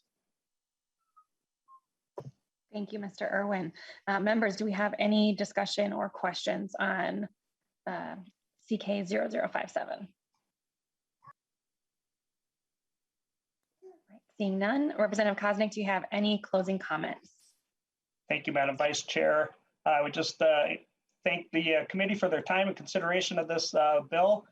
This is very narrowly crafted to avoid some of the conflict and controversy within the vessel sizes. I think if there is another liquor bill, which I think is the intent of this particular hearing, this is an easy win for consumers and our small businesses, and I hope would be included. I would respect the comments of Mr. Irwin, but I think this is an easy adjustment that can be made to improve the business opportunities for so many small businesses across the state and consumers. Thank you. Right, and with that, I will hand the virtual gavel back over to Chair Stevenson. Thank you, Vice Chair Katiza-Watoon. The next bill on our agenda is House File 1963, offered by Representative Kresha. Representative Kresha, would you like to present your bill to the committee? Thank you, Mr. Chair. Just a quick sound check. I hope you can hear me okay. Sure can. Very good. So this is a transfer bill that just does simply 2 things. It allows wine transfers for companies that own amongst themselves, and it only allows 1 transfer for 3 months. A quick example of this would be in my district in Little Falls. There's a liquor store in our town, and they also own a liquor store in St. Cloud. And if I walk to my local liquor store and I want a bottle of Chardonnay, and they don't have it in Little Falls, but they have it in St. Cloud, one of the employees in St. Cloud could just simply bring that bottle up and sell it to my local store. That's all this bill allows for, is just these simple balancing of inventory. Again, these are companies that own the inventory and just allowing them to have one-time transfers for wine only every 3 months. So I do have one testifier with me if he's on, Mr. Ed Cooper, Vice President from Total Wine. Mr. Cooper. Thank you, Mr. Chairman, and members of the committee and Representative Krisha. I appreciate the opportunity to appear today. I will be brief. This is, as Representative Krisha said, this is an opportunity for retailers who own more than one store, commonly own, right? So it's commonly known as the transfer of wine between stores under common ownership. This is a balancing inventory bill. And it applies only to wine. Wine, as we know on this call, goes bad over time.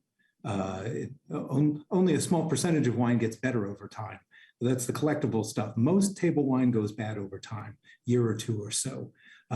This does not apply to beer. It does not apply to spirits. But this bill, as Representative Krisha has said, is for the transfer of wine between stores under common ownership. The retail licensees must notify both the wholesaler from which they bought it and an AGED in writing. It is our intent to be able to, or it would be our intent to be able to not even bother the wholesalers in terms of moving this product. And by doing so in writing to them, they know exactly what it is that the retailer would move from one store to another. And as the Representative Krisha said, this would allow for once a quarter to be able to balance the inventories. All of this wine has already been purchased. It comes through the three-tier system. All the retailers have bought it from wholesalers. And in some ways, this is this is a property rights issue. We and the other retailers own the wine, and all we seek to do is be able to balance that inventory. Lastly, I'd like to say that wholesalers and their employees should prefer and like this bill. It moves inventories of wine amongst the retailers who want to be able to do that from one place to another. Moving it from a retail location that doesn't sell that particular wine, be it a Chard, as Representative Krisha said, doesn't sell in one store, but we know it'll sell in another store. That allows the wholesalers and their employees to be able to sell more wine. So with that, I will answer any questions that you or the committee may have. Thank you, Mr. Cooper. We do have several members of the public who signed up to testify, starting with Mr. Carlson. Mr. Carlson. Thank you, Mr. Chairman and members. We've long had problems with this proposal on behalf of the wholesalers. And what they're being exempted from is offsite storage. And we believe that large retailers will gain a competitive advantages by storing product on their facilities that other retailers do not have the advantage and the ability to take advantage of. And that is problematic. And believe me, Mr. Cooper, the wholesalers are willing to be bothered to transfer that product between facilities. What is described as balancing of inventory was described as a bottle of Chardonnay being out and bringing it up to me. It defies logic that they would transfer a bottle of Chardonnay once every 3 months, and that would wipe out the entire company's ability to do that under this law. Our concern about this is, of course, a slippery slope. It would take 3 words to make this apply to all beer and spirits. Wine only appears in here 3 times. And we just think that that this gets us so close to central warehousing or is the beginning of it that we don't think that it's necessary or is good policy. Thank you, Mr. Chairman and members. Thank you, Mr. Carlson. The next testifier on the list is Mr. Reynoso. Mr. Reynoso. Thank you, Mr. Chair. Let me just say, I express the same feelings that Mr. Carlson just expressed. But on top of that, with all due respect, don't believe this is a bill to benefit the small liquor stores. This is a bill to benefit the large liquor stores, conglomerate liquor stores. Will create that competitive edge. And I don't want to repeat a lot of the stuff that Mr. Carlson said, but the Teamsters were adamantly opposed to this. Thank you. Thank you, Mr. Reynoso. The next testifier is Mr. Irwin. Mr. Irwin. Thank you, Mr. Chair. On behalf of MBWA, I'll just chime in with a me too. We reiterate the opposition that was already articulated by both Mr. Carlson and Mr. Reynoso. Thanks. Thank you, Mr. Irwin. The next testifier is Dan Campo. Mr. Campo, this is the bill you wanted to testify to, right? Yeah, and my audio and video is working? Terrific, yes. All right, perfect. Mr. Chair, members, thank you for having me. My name is Dan Campo. I'm the proprietor of South Lindale Liquors. We're an independently owned and operated retail liquor store since 1975. Obviously, I'm opposed to House File 1963. The bill is designed to give big box retailers a competitive advantage over small, independently owned and operated mom and pop stores like ourselves. Right now, and this is something, Mr. Chair, you spoke to, in evaluating some of our current statutes, our current statute allows for a level playing field with equal purchasing power for each retailer, whether it be a Total Wine or a mom and pop or South Lindale.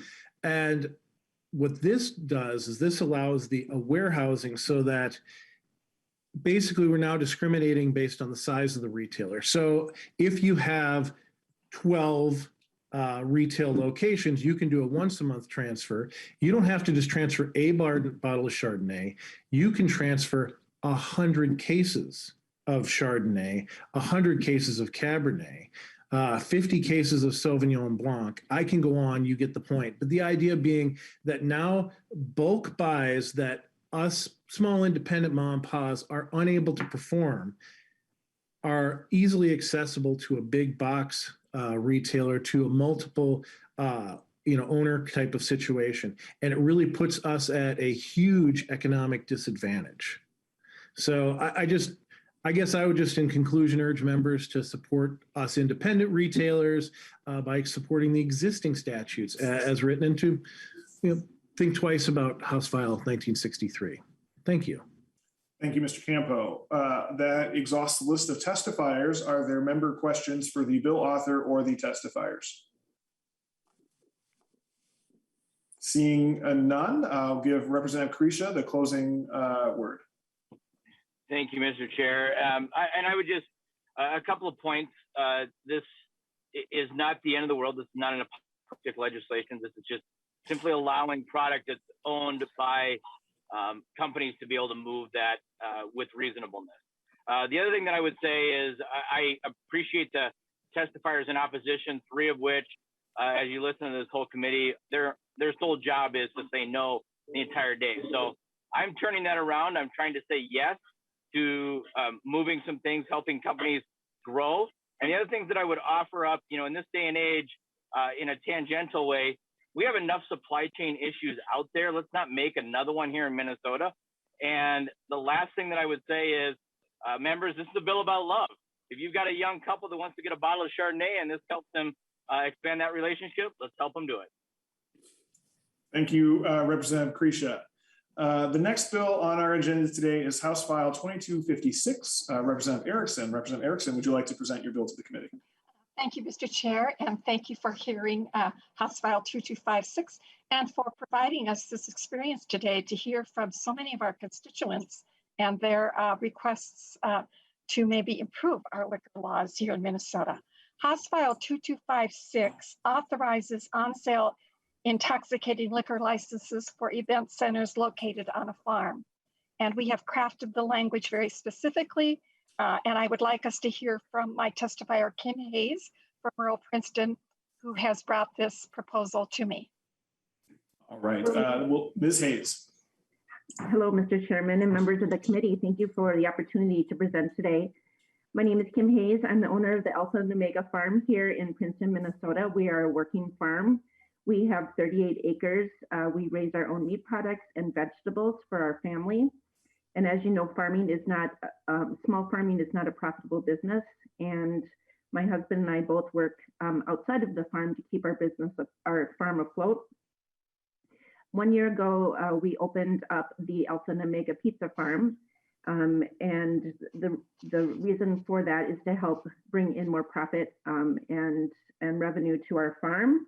We invite others to come in, and we are open 1 day a week and do wood-fired pizzas, live music, and it's really, it's been well received. We have over 300 people coming to our farm once a week to enjoy this experience. We are open on Saturday this week for our last event, so if anybody needs a place to go, I'm putting that plug in. So we, our biggest concern is that we are unable to get a liquor license. We're an outside restaurant. Restaurants can have a liquor license, but my restaurant is outdoors, and that's our problem. It's kind of a vicious circle. We have a food trailer for our kitchen, but food trailers can't get liquor license as well. We would like the opportunity to be able to sell liquor to our customers to enhance their dining experience here at the farm. We have, I know there's 7 pizza farms in the state and dozens more that are farm venues that farmers are trying to really drive revenue and keep that farm afloat. So that is my request, that we allow event centers that are on farms the ability to sell intoxicating liquor. Thank you. Thank you, Ms. Hayes. We do have one member of the public who signed up to testify, Mr. Irwin. Thank you, Mr. Chair. On behalf of the entire coalition, I want to just advise that we are just requesting additional time to review the language of this bill, take it back to our members and discuss. I do want to very quickly respond to a comment that was just made that the 3 of us, I'm assuming myself included, are simply here to say no to everything. I do want to note that there's been 16 bills heard, and on at least 8 of them, which is half, we are either neutral or not opposed. So the connotation that we're simply here to say no, I think is not accurate. And instead, what we're trying to do is eliminate change to the regulatory system that detrimentally impacts thousands and thousands of community members. So with that said, I will be quiet. Thank you. Thank you, Mr. Irwin. Are there any questions for either of the testifiers or the bill author on this bill? Hearing none, Representative Erickson, I will give you the closing word. Thank you, Mr. Chair, and thank you for hearing this bill. And thank you, Mr. Irwin, for being willing to take a close look at the language. I think it's always important to study how the language of a draft proposal or a proposal that has been introduced is crafted. So thank you very much. And thank you, Ms. Hayes and others who are in this kind of experience so that they can improve. I know that she's worked with the Farmers Union as well, and it's a great experience for a farm that provides these services. So thank you very much. Thank you. Thank you. The next bill on our agenda is draft CK002, authored by our very own Vice Chair Katiza Watoon. Representative Katiza Watoon. Mr. Chair. So CK072 is a proposal to enhance and adapt the regulatory framework of the direct-to-consumer wine shipping industry. And as so many other online businesses experienced, this wine shipping channel experienced massive interruption and growth during the past 18 plus months due to the COVID-19 pandemic. In year-over-year growth in 2020, as an example, wineries saw a 27% increase of direct shipments to consumers across the country. A much more typical annual increase is closer to 10%. So that's just an example of how this industry is changing. And this proposal does a number of things, including licensing structure, taxation, and expansion of volume that's available for direct shipments annually. That's been in the works for some time, and former Representative Lesh carried the proposal in the previous biennium. Since this exists in draft form, I am open to conversations and changes as we move forward into the regular session. And since I'm being attacked by my 15-month-old, I will now ask Mr. Carlson to share a little bit more about the ongoing discussion on the bill. Thank you. Thank you, Vice Chair Katiza Watoon. Mr. Carlson. Well, that's a hard act to follow. But I want to say, Mr. Chairman, that our batting average is going up. This is a bill that we have brought forward and support and have done so because we see an inequity in the system right now. Minnesota allows wine in a limited capacity to be shipped to consumers that comes in without taxation. That is unfair to retailers. And as we've looked at this as wholesalers and retailers, and we all support this bill, We want to bring parity to the system, but also recognize that this is a growing enterprise. The increase in Minnesota last year alone, according to Ship Compliant, that tracks over 1,000 wineries, was 29.5%. This is a $3.7 billion industry. They ship over 9 billion cases of wine around the country, and Minnesota does not have a regulatory structure to address it. And so what the bill does is it sets up a regulatory framework that includes winery registration. It includes tax parity so that it will come in as taxed like other sales of wine in Minnesota. The shippers will report to the state on a monthly basis the product that they're shipping in. This is consistent and becoming more consistent across the country. There are only 3 states left that don't allow wine to be shipped into their state: Utah, Mississippi, and Alabama. And so states that have done this have put a regulatory structure in place as this direct-to-consumer market has exploded. We think we should do this. The House did approve this in 2020, but we were not able to get it across the goal line with the Senate. We're hoping that possibly if Representative Katiza-Watun's kids can show up in conference committee, that she can maybe cajole Senator Dames into looking at this bill in a more favorable light. The thing that the wineries get out of this is that we change our current 2-case limit to 12 cases, 1 a month or 12 cases annually. That is a benefit to the wineries, but right now it's coming in unregulated. We really don't know what's coming in. So this will put a framework in place, and we would encourage members to consider supporting it.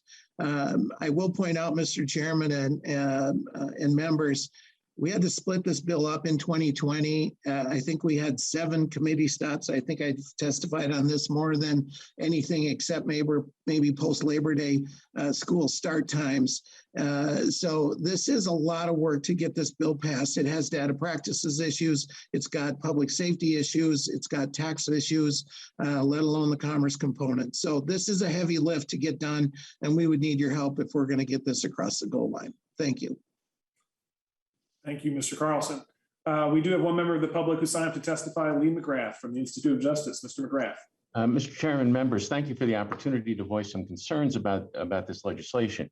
The Institute for Justice is a free market public interest law firm. We have twice sued the Department of Public Safety and twice won on protectionist legislation. We've also brought cases to the United States Supreme Court, and one that is relevant to this proposed bill. We were involved in Swedenborg versus Kelly, which is the Granholm versus Heald decision in 2005. This bill raises serious constitutional complaints in that it is burdening out-of-state shippers and treating them differently than in-state shippers. As members of this committee know, one of the reasons why the Constitution was enacted in 1789 was to create a national marketplace, and that parochialism and provincialism was frowned upon. The the Dormant Commerce Clause in particular trumps the 21st Amendment and prohibits the type of discrimination that is inherent in this bill, the type of favoritism and protectionism inherent in this bill. This bill is good that it raises the number of cases, but it has serious problems as it relates to putting burdens on out-of-state shippers that don't exist in in-state shippers, thus triggering the type of concerns that the Supreme Court addressed in the Granholm decision in 2005. Specifically, this bill imposes upon out-of-state shippers that they provide a list of customers to the department. They provide a list of third-party providers. They provide monthly reporting. They must provide reporting and record retention by common carriers. None of this is imposed upon Minnesota Minnesota shippers who ship wine to Minnesota. And so this asymmetrical treatment, this discriminatory treatment is of significant concerns. I think it would be a good idea for this bill to raise the cap and do nothing more. I'd be happy to answer any questions that the committee might have about my law firm, as well as our position on this bill. Right, that is the extent of the testifiers who signed up on this bill. Are there questions for either the testifiers or the bill author? Seeing none, I will give Representative Katiza Witthuhn the last word. Thank you, Mr. Chair. And I appreciate the opportunity to present the bill today. I look forward to further discussion and as we move into the regular session, if there are changes that we decide to make with all stakeholders. I appreciate that. Thank you. The next bill on today's agenda is House File 27 from Representative Jurgens. Representative Jurgens, would you like to present your bill to the committee? Yes, thank you, Mr. Chair. In 2017, the legislature passed and the governor signed into law the ability for liquor stores to be open and sell on Sundays. What this bill does is it has a couple provisions to tweak the hours a little bit. And actually the two provisions could stand on their own. If a liquor bill was being constructed, would not need to be House File 27 in its entirety if you felt one way or another on one or the other of the provisions. The first one just changes the opening time. In current law, liquor stores can be open on Sundays from 11 a.m. to 6 p.m. This just bumps up the start time so they can open an hour earlier at 10 a.m.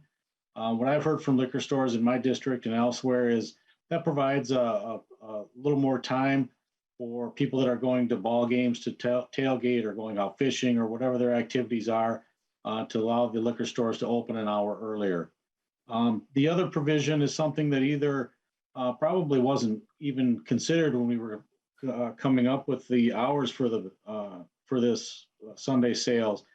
And that is what happens when Christmas Eve and New Year's Eve fall on a Sunday, as it will again in 2023. And so what this bill does is that says that on the event that Christmas Eve is on a Sunday, that the liquor stores can open earlier and stay open later on New Year's Eve if that falls on a Sunday. That only happens once every 6 years. And again, that'll happen again in 2023. So that's it, pretty simple bill, and no testifiers on my behalf today. Thank you, Representative Jurgens. We did have one member of the public sign up to testify, Mr. Irwin. Mr. Irwin. Thank you, Mr. Chair, members of the committee. On behalf of the coalition, just again want to identify that we're not opposed to this. Thank you, Mr. Irwin. Any members wishing to ask questions of Representative Jurgens or Mr. Irwin? Seeing none, I'll give Representative Jurgens the last word. Thank you, Mr. Chair. Thank you, members. Thank you. The next bill on we have two bills coming up that both relate to cocktail rooms and micro distilleries. The first of which is the draft CK0085 by Representative Jordan. Representative Jordan, would you like to present your bill to the committee? Yes, thank you, Mr. Chair, and good afternoon, members of the Commerce Committee. I'm grateful to all of you for your time and consideration for proposal I've been working on with the business in my district. I want to let the committee and testifiers know that this is still a proposal that we are working on, and I welcome all of your ideas and feedback. My proposal today does two things. It allows a distillery of any size to operate a cocktail room and continue to sell one 375 milliliter sample of product per person per day. This bill matters to my district as there are several distilleries employing many of my constituents on Minneapolis's east side. The cocktail room limit has come up before, even drove a distillery in my district to move their production to Wisconsin. Normally, I would spend as many minutes as you would give me describing the incredible distilleries in my district, but I know you have many other proposals to get through today, and no one can explain what a cocktail room operating in Northeast Minneapolis means better than the owner of Brother Justice, which is a union distillery in the Columbia Park neighborhood with incredible cocktails. With that, Mr. Chair, I'd like to take testimony over to Phil Steger, who is the owner of Brother Justice Whiskey Company. Thank you, Representative Jordan. Mr. Steger. Thank you, Mr. Chair, Representative Jordan, and all the committee members for this opportunity to speak in support of Representative Jordan's effort to find a way through this process and allow distilleries like ours that are part of the three-tier system, that have built our entire business model around the way the system currently exists and works, and have just ground it out to find a way to grow within that system to keep growing. So we're here not to change the system or enlarge any of the exemptions that currently exist. We're just here to allow, in this bill, to allow those businesses and distilleries like ours that have found a way or are working to find a way to continue growing, to keep growing, so that we continue to maintain our relationship with the consumer, not just the Minnesota consumer, but the consumer from out of state, the consumer from even out of the country, to be able to come to Minnesota, spend their tourist dollars here in our space, buy our cocktails, pay our servers there, our union servers their tips, buy the product made by our union producers, and continue to grow our base. And just to say a little bit about us, you know, Brother Justice Whiskey Company, we are a grain to glass whiskey distillery. We spent 5 years in a basement, underground, fully licensed and permitted. So not underground in the legal sense, just purely in the physical basement of a building sense, working on whiskey recipes that would truly use all Minnesota sourced ingredients from our forests, our plains, our malting houses, our cooperages, even our peat bogs, which I'm sure folks from Macon County and elsewhere know are kind of hard to make productive all season round. And we put those 5 years in because Minnesota should be a world-class whiskey making state. We're the only place where the Great Plains, the Eastern Hardwood Forest, and the Boreal Forest and the Mississippi headwaters all converge. And each one of these bioregions produces something special for the terroir of whiskey.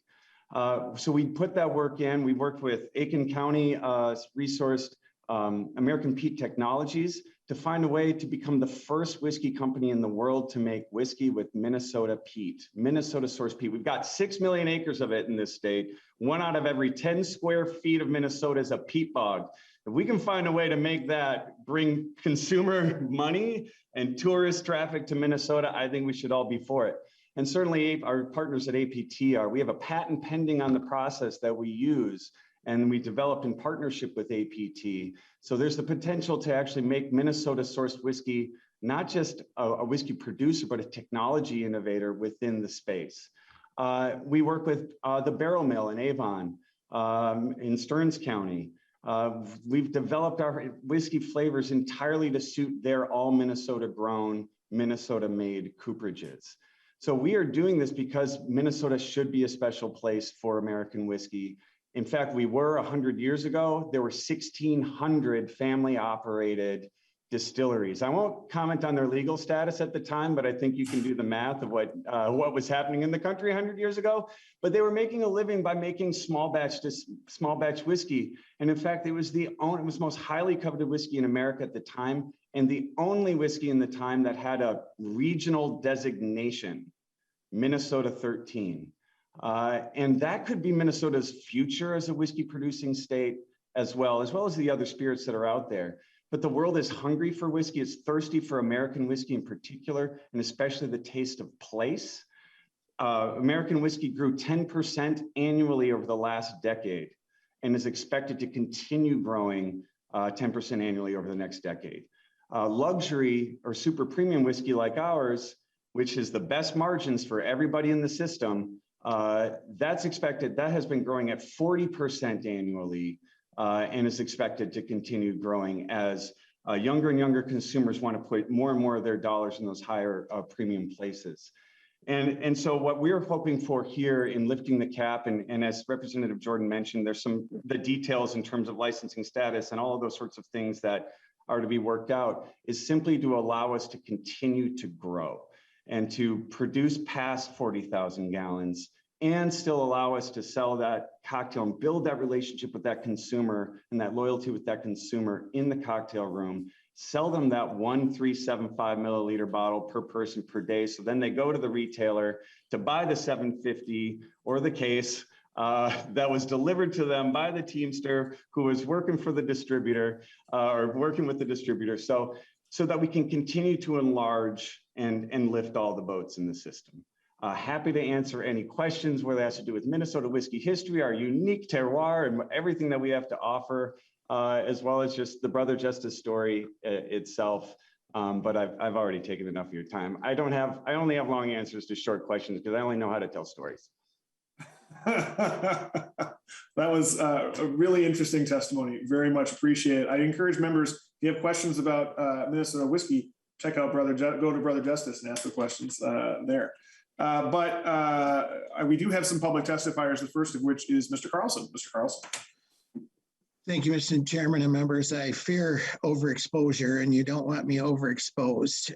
But I do want to briefly put in some comments and our batting average is going up. We too feel that there should be a way to allow a successful micro distiller to maintain a cocktail room when they exceed 40,000 proof gallons. Now, no one is there yet. And in fact, no one is even really kind of close. I think Tattersall's about the largest one that I've been able to track. They're at about 20,000 proof gallons. So we've got a way to go, but anticipating that growth is going to happen is a good thing, and figuring out a way that they can know with confidence that when they make the big leagues and they are a full distiller, producing in excess of 40,000 proof gallons, that they can keep that successful cocktail room going. And we support trying to make that happen. I will say on subdivision 4 of this bill, and I've expressed this to Representative Jordan as well, as to the off-sale part of the bill, we do maintain that should stay at the 375 bottle, that sample bottle, so that the product that is distributed into the wholesale market in the larger bottle stays in the wholesale and retail market. But we should be able to work this out. Thank you. Thank you, Mr. Carlson. We also have Mr. Reynoso signed up to testify. Mr. Reynoso.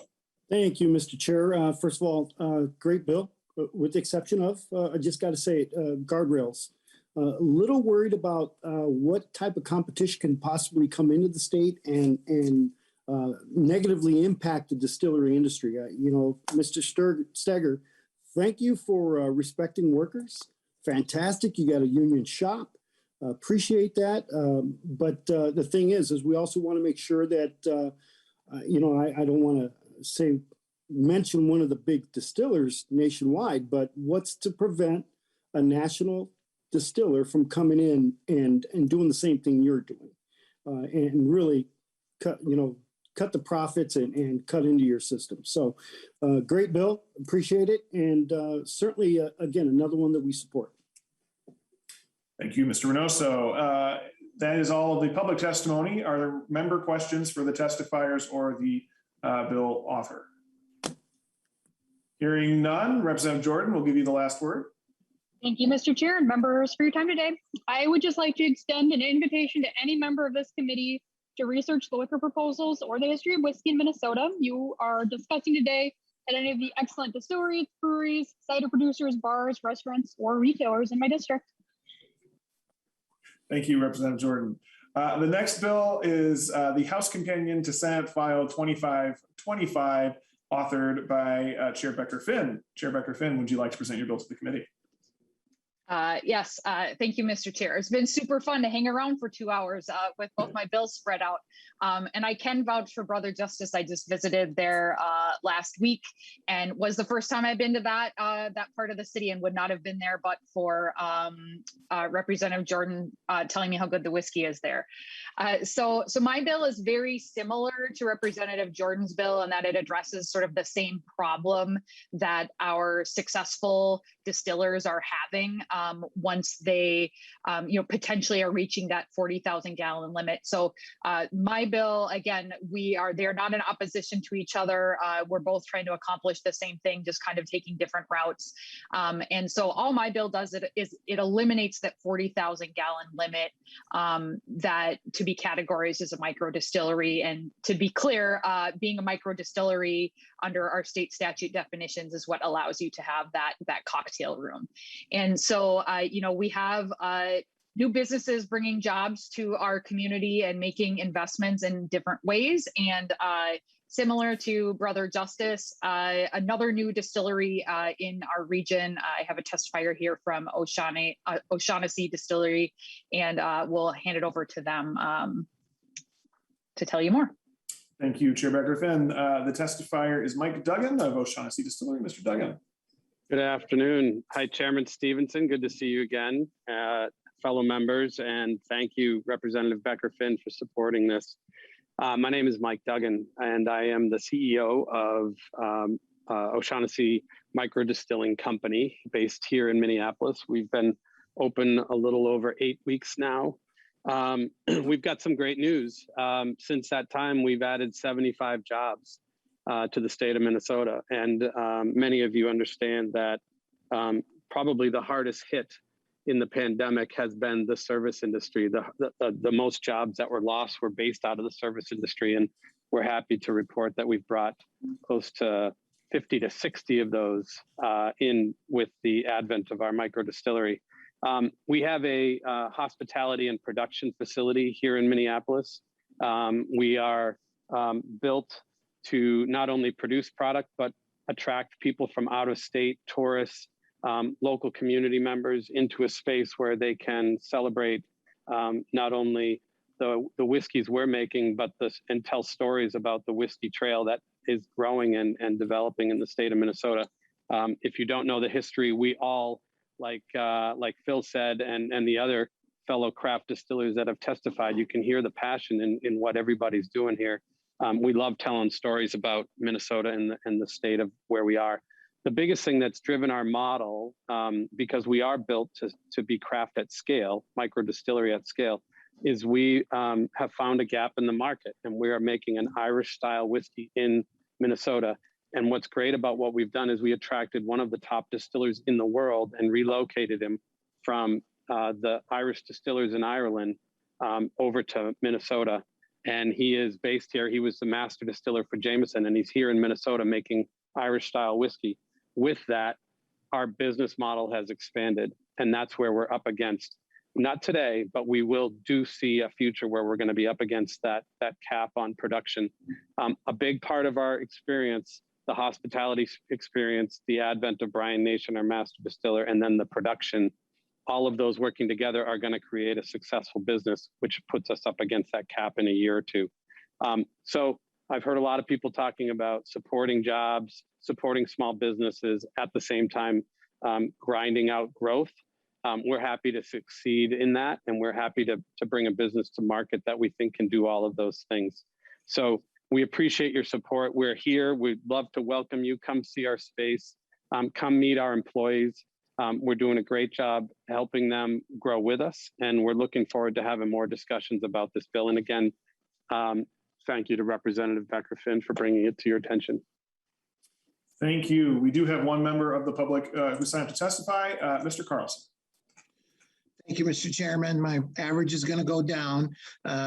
We collectively have not supported increasing the micro distiller definition, and we think for good public policy reasons.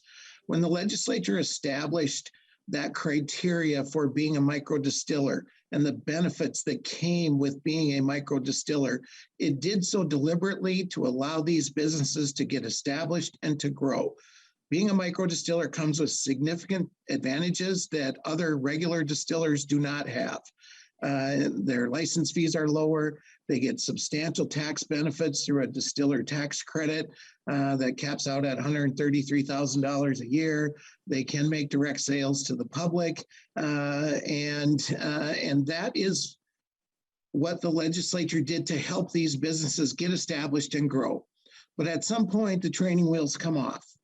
I agree, as I indicated on Representative Jordan's bill, that finding a way to make sure that O'Shaughnessy's cocktail room stays open and operating after they exceed 40,000 proof gallons is a top priority and something that needs to happen. And thank you for the investment that you've made in Minnesota. But that doesn't mean we need to change the definition of what a true micro distiller is in Minnesota. If there is some benefit of calling yourself a micro distiller that I have been made unaware of, I'm happy to learn that. But simply saying that we're going to continue to subsidize any distiller This takes all limits off. It doesn't even raise it to 80,000 or 60. This eliminates all limit. So every distiller in Minnesota would get the tax benefits of a micro distiller and the sale benefits of a micro distiller. We think that goes just too far. Fix the problem as it relates to the cocktail room that was written before we really knew what was going to happen. But taking off the cap altogether is something we just can't support. Thank you. Thank you, Mr. Carlson. There are no other public testifiers who signed up. Are there questions for the testifiers or the bill author? Hearing none, I'll give the last word to Chair Becker-Finn. Thank you, Mr. Chair. And, the reality is that the distinction to consumers is not just between macro and micro, but has to do where it is made. I think Mr. Steger noted that as well. And to answer one of the questions from earlier too, what stops a national from coming in and doing these things is that their whiskey isn't very good. And our local folks do it better. And finally, I just want to point out that the 40,000 limit, similar to the limit related to growlers, is not actually directly related to how much is sold at the actual cocktail room or tap room. So essentially the businesses that succeed and are producing more, that is, going through the other tiers of the system and being shipped and sold, we don't want to get to a place where we are punishing our Minnesota businesses for being successful. Obviously, this hasn't been introduced on the House side yet, so certainly open to discussions and ways to make sure that, the tax fairness is still there for folks who are, really level up in the way that they are successful financially. I don't think that is a reason to not do this, but we don't want to end up as Mr. Duggan said, and if you have not been there, their cocktail room is gorgeous, and we want businesses to make those investments. We don't want them to, shy away from making those investments in our community because they're afraid they're going to hit that limit and no longer be able to operate. So open to discussion and appreciate folks listening. And thank you for listening to the whiskey segment of this commerce hearing today. Thank you, Mr. Chair. It was a good, Mr. Carlson, very briefly. Yeah, very briefly, Mr. Chairman, I forgot to mention, just so that we put an idea around what 40,000 proof gallons really is.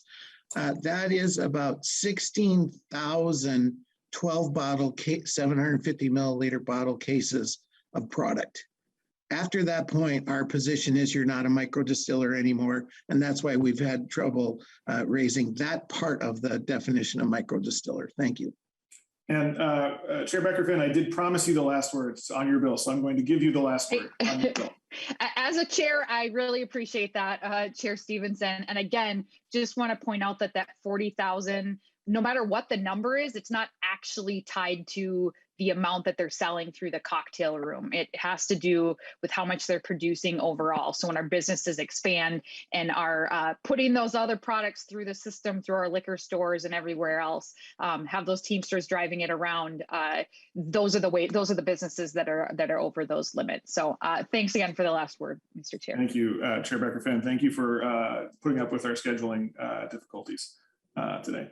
Now we have a series of bills authored by Leader Daudt, and the first that we have on the list is House File 1214. But I understand, Leader, you might be withdrawing one. I don't know if you were wanting this bill heard. You had two that you were thinking about withdrawing. So yeah, we were thinking about that, Mr. Chairman. I appreciate that. I think I can be actually really brief on these, and I think I'll just talk about each one of them quickly, and we can move on. You can go through them. That's totally fine. Okay, thank you, Mr. Chairman. I'm not sure there's even people that testify on some of these. Some of them are pretty mundane.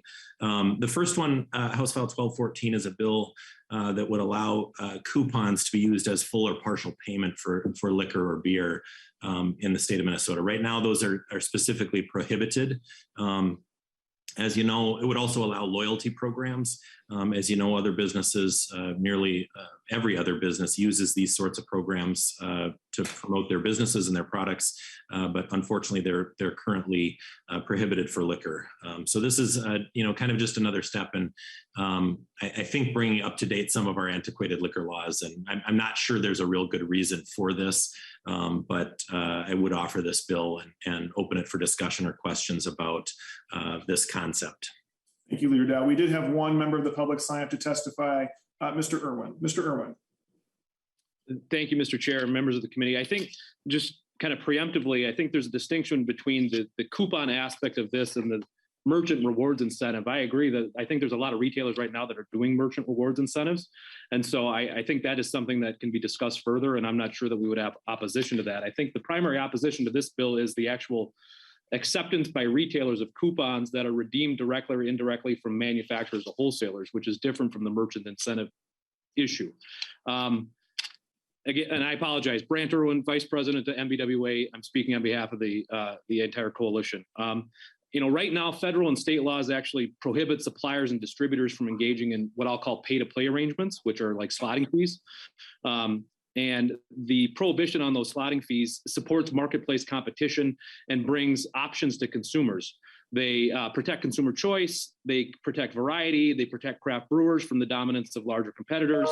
And it's different than, say, the soft drink industry, which allows slotting fees, which is one of the reasons why when you walk down, a pop aisle, you'll see, in essence, two different varieties, two big brands, which is different than, say, if you walk down, the aisle where you've got 250 different types of IPAs, 100 pale ales, et cetera. So this bill, as it relates to coupons and permitting coupons, could constitute the providing of something of value to a retailer, specifically for the purpose of those slotting fees or securing shelf space.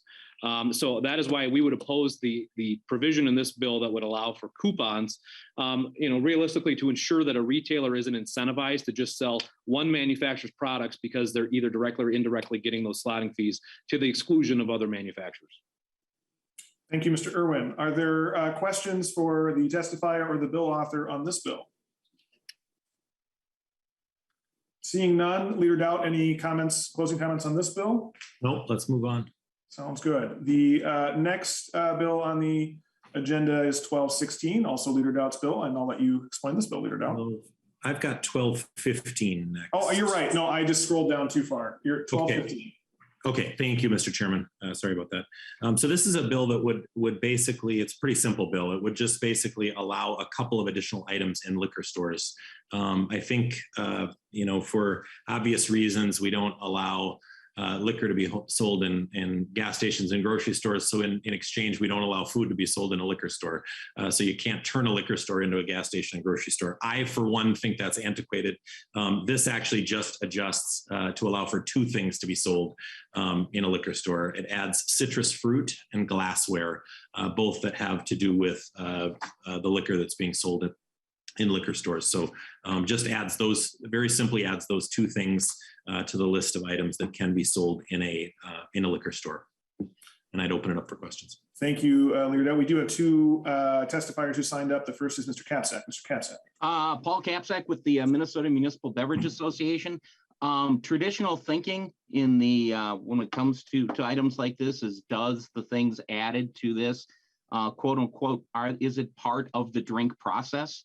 And these two things seem to fit the bill. You need a glass if you're going to have a drink.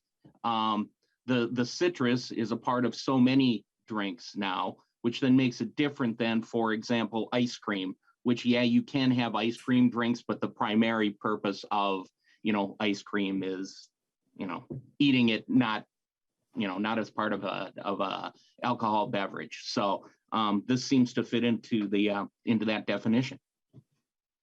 Thank you, Mr. Kapsak. We also have Mr. Chesick from MLBA. Mr. Chesick. Thank you, Chair Stevenson. No, I just reiterating the point that Mr. Kapsak made. It's whatever's on the list of what a liquor store can sell, what they cannot sell, is pretty strict. And we've been okay with that list. We don't want to expand that list. We haven't asked for much, but I know that AGED being referred to on this specific situation is kind of taking a stance of a lot of folks are doing it. I don't think there's been any backlash on this. So I think these two provisions to be allowed in there by Leader Daudt's suggestion is a good suggestion. Thank you, Mr. Chesick. Any questions for the testifiers or the bill author? Seeing none, Leader Doubt, any closing comments on this bill? Yeah, thank you. I appreciate the support. I also wanted to mention, I did have another bill, and I'm not going to go into it, and I don't want to discuss it, but I just want to put it on people's radar since everybody that's paying attention to liquor bills is on this hearing right now. I am having a bill drafted that would allow liquor stores to be net 30 on private liquor stores to be net 30 on beer purchases. They are on liquor purchases and wine purchases. Municipals are net 30 on beer, wine, and liquor. But privates, for some reason, have to be cash on delivery on beer. So just to level the playing field, I don't want to get into a discussion about it. Thank you for letting me, Mr. Chairman, just mention that. I just want to put it on people's radar. They can watch for that bill during the introductions for session. And I don't have any further comments on this bill. We can move on. Thank you. I appreciate that comment, Leader Dow. We did have a couple of bills that trickled in close to the hearing from members of both the minority and the majority, and we are holding those bills interest of fairness for everyone. I don't mind you plugging it and alerting people to it, though. Your next bill is House File 1216. Leader Dow, would you like to present this bill to the committee? Sure, and thank you again, Mr. Chairman. So this is basically allowing a municipality to issue, right now we have a restriction that they can only issue one license per individual or company. So for instance, if a Cub Foods has a liquor store attached to their location and they have more than one Cub Foods store in a particular city, they can only have one liquor store location in that municipality according to statute. Now, this is permissive language. It doesn't instruct a city or a municipality that they have to issue a liquor license or more than one liquor license to a particular entity, but this just would open it up so they can if they choose to. So it's simply permissive language. It has been a problem for companies that do have multiple locations already within cities that would like to have an attached liquor store. Places like Rochester, Mankato, and I think you all can imagine the type of store I'm thinking of in this. But and as I said, it doesn't guarantee that they would be issued an additional license. It just allows that flexibility if a city or municipality wants to issue a liquor license to more than one liquor license to one entity, that they can do that. So that's what this bill is about, and I'll stand for questions. Thank you, Leader Dow. We do have a number of testifiers from the public, the first of which is Mr. Chesick. Mr. Chesick. Thank you, Chair Stevenson. I'll keep my comments very brief. This has come up in sessions in the past since I've been here for 20 years, and it's a situation where it gives significant advantage to definitely to large big box retailers, grocery store, convenience store. There's a lot of gas stations in certain towns that are owned by corporate entities, and this not only gives a competitive advantage to these large retailers, but in other states that I've traveled to, and I'm from Wisconsin, born and raised there. I apologize for my affiliation, but I didn't pick it. It definitely puts folks out of business. When large retailers are allowed to have multiple licensing situations in a specific city, their buying power increases to a point where selection goes down significantly, and the viability of an independent retailer to survive in that environment just is something that we just cannot support. So our association would strongly oppose this bill. Thank you, Chair. Thank you, Mr. Chesick. The next testifier is Mr. Reynoso. Thank you, Mr. Chair. Ed Reynoso with the Teamsters. As Mr. Chesick just expressed the concerns, we also have concerns of the impact of these small mom and pop liquor stores. I'll give you an example. Blaine has 2 Cub stores. And probably in between both of those 2 Cub stores are probably a half dozen liquor stores that would be negatively impacted. I think this tilts the advantage for large grocery stores from creating these liquor stores and putting these other small mom and pop liquor stores out of business. Thank you. Thank you, Mr. Reynoso. The next testifier is Mr. Irwin. Mr. Irwin. Thank you, Mr. Chair. I'll just reiterate what was already said. Realistically, the reason that mom and pop stores are able to survive and thrive in Minnesota right now is because we have regulations like this. And so eliminating the one license per municipality really would tip the scales in favor of large mega retailers that already have unprecedented buying power, and it would just grant them more power over these local mom and pop stores. Thank you, Mr. Irwin. And our last public testifier is Mr. Carlson. Mr. Carlson. They've said it perfectly well, Mr. Chairman. We're in alignment on this, and we don't think it increases outlets. It will actually reduce them. Thank you, Mr. Carlson. Any questions for any of the testifiers or the bill author? Hearing none, Leader Doubt, any closing comments on this file? No, just to reiterate, I view this as something that would just allow flexibility for local municipalities to do this if they choose. It's a local control issue, if you will, but appreciate everybody's comments. Okay, the next bill on the agenda is House File 1597, also by Leader Doubt. Leader Doubt, would you like to present this bill to the committee? Yeah, thank you, Mr. Chairman. This is probably the more controversial one that gets most of the discussion around the Capitol. I sense that's why you probably gave it 20 minutes on your schedule. This is the one that would allow beer and wine in food retailers. So sale of beer and wine in food retailers. So think gas stations and grocery stores. Just to note, 45 other states allow for the sale of beer in grocery stores. 39 other states allow for the sale of wine in gas stations and grocery stores. And I'll note that every state around us allows this. So Minnesota is an outlier, and obviously by not allowing it, we're limiting choices to consumers. Also want to note that grocery stores and convenience stores are losing and in many cases have lost the limited option that they had previously of selling 3-2 beer.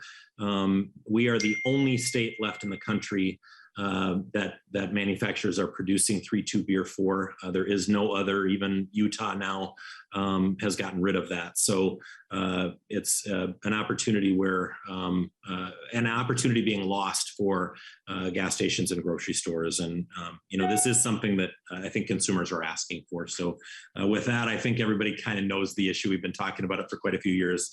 I've had this bill for a few years and carried it for a few years. So I think everybody's familiar, but I'll just open it up for others to weigh in. Thank you, Leader Doughton. And I should have said this before you started, given we're running substantially ahead of schedule thanks to the thrift of testifiers on earlier bills. So you referenced the 20-minute limit, and we won't really be strictly adhering to that on this bill or the next one, which has also attracted substantial interest. So we do have a number, you have 2 or 3 authors testifiers, so we'll start with those. Lonnie McWhirter of the 36 Lynn Refuel Station. Mr. McWhirter. Thank you, Chair Stevenson, members of this committee, and thank you, Representative Doubt, for also introducing this bill here. I'm Lonnie McWhirter, 36 Lynn Refuel Station. Avid consumer. Currently, we do not have a 3-2 liquor license at my business. I'd love to carry a host of the other testifiers on today's sessions, alcohol and also beer at some point in time, just like my cohorts in the rest of the union have in the other 50 states. As a question, for me, really, it's just really looking forward to the time when Minnesota gets with the rest of the union and brings, gets into the year 2021 as along with the rest of them. One half of Americans stop by the more than 150,000 convenience stores in the United States on a daily basis, and they purchase things such as gum, chips, candy, and safely under COVID last year, many of them were also able to purchase beer, but not in Minnesota because of our archaic laws there, which at some point in time they will be brought forward into compliance. Into alignment with the rest of the nation, and we'll be there. But currently, we're a little bit behind the time there, and I'm just looking forward to the time when we can, really get there as well. I'd love to be able to sell beers from Blake. The sake's from Blake's store. Blake's sake distillery that's just north of me, 6 blocks and whatnot, and also collaborate with Dan Campbell in the future. I really look forward to that. And I thank you, the committee, for hearing me today, and appreciate and stand for any questions or comments you may have. Thank you, Mr. McWhirter. The next testifier is Dave Ring from Quick Trip. Mr. Ring.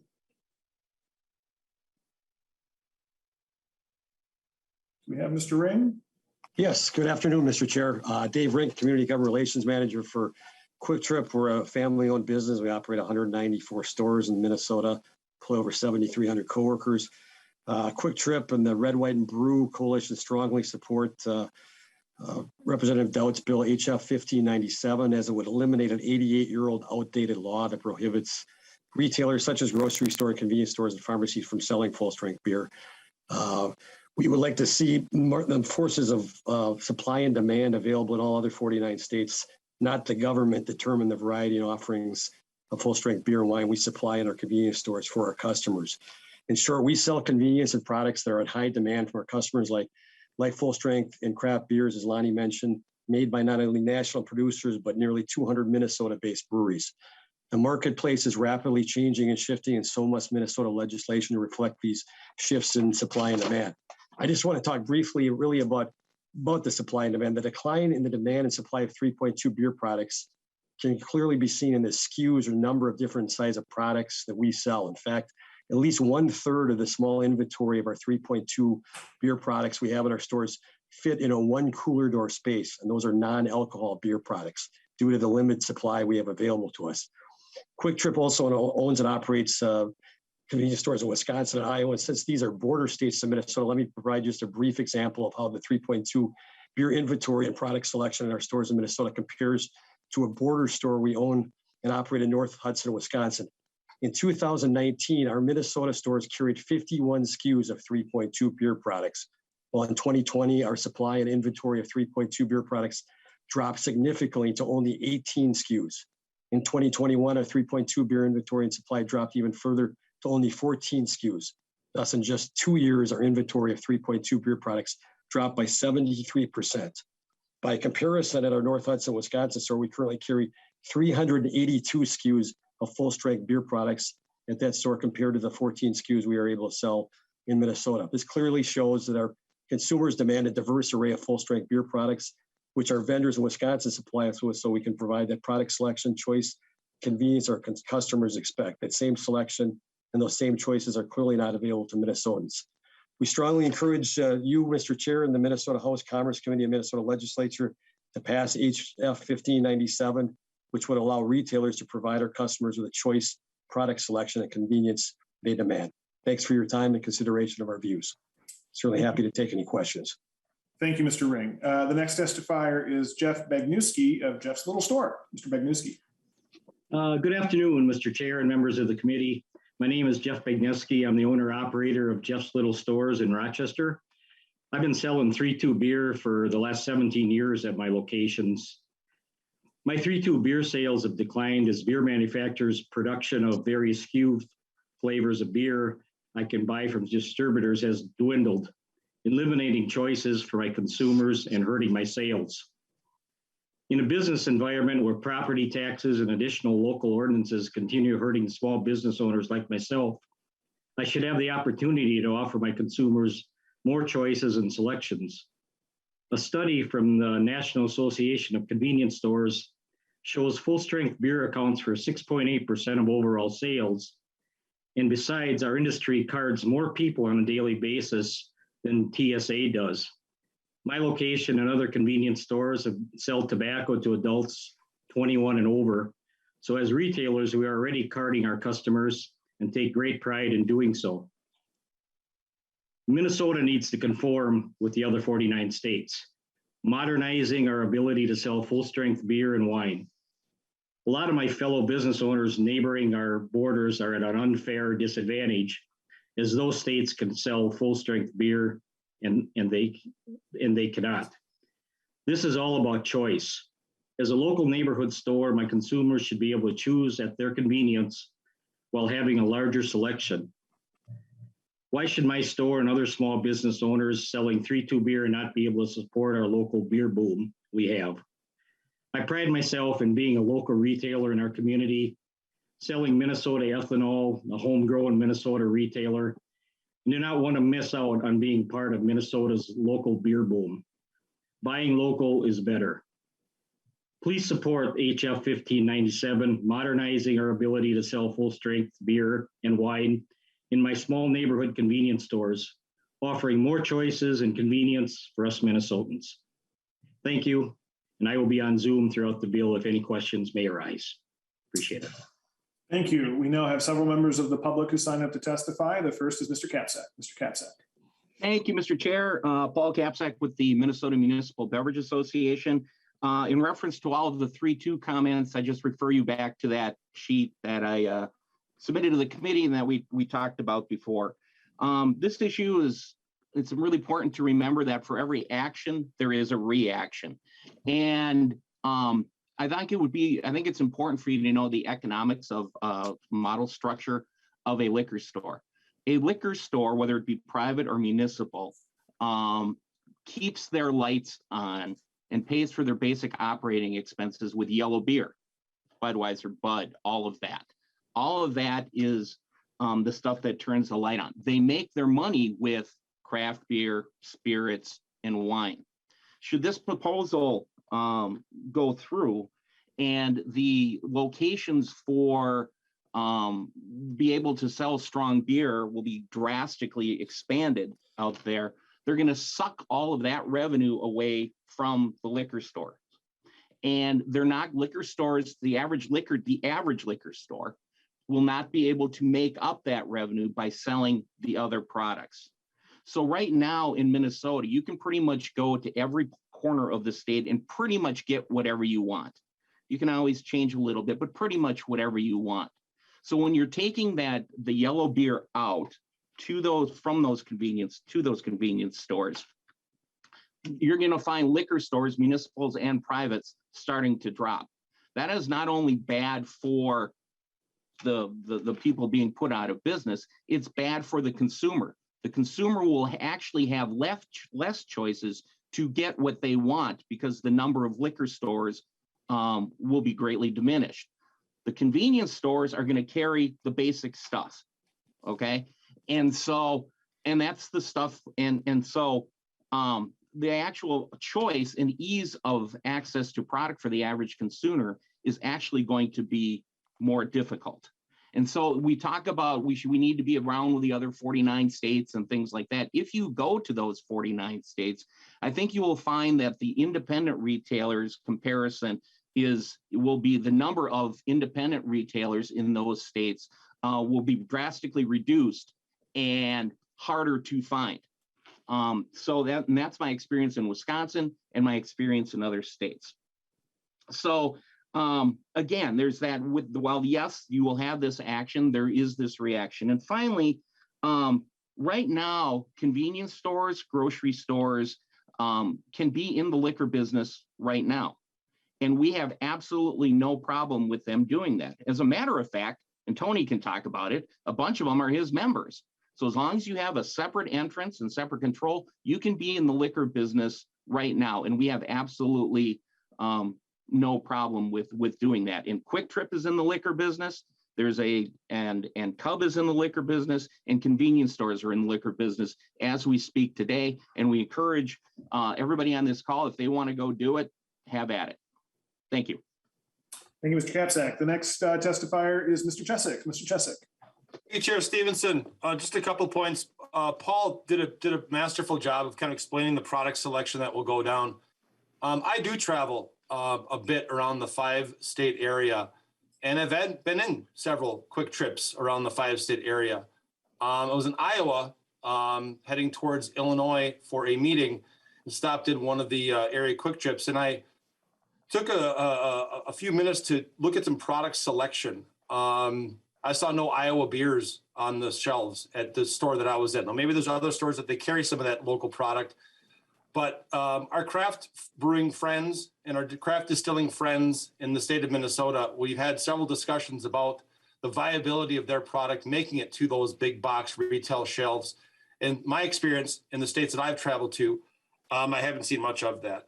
When I first started here 20 years ago, there was less than 15 grocery store owned liquor stores, which had, I just call it the 3-door rule, common vestibule, separate entrance.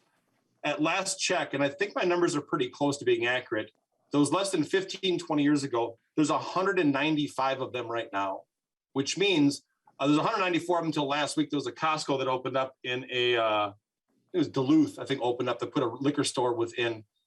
If the current laws are so restrictive, that sure hasn't stifled the growth of the grocery industry.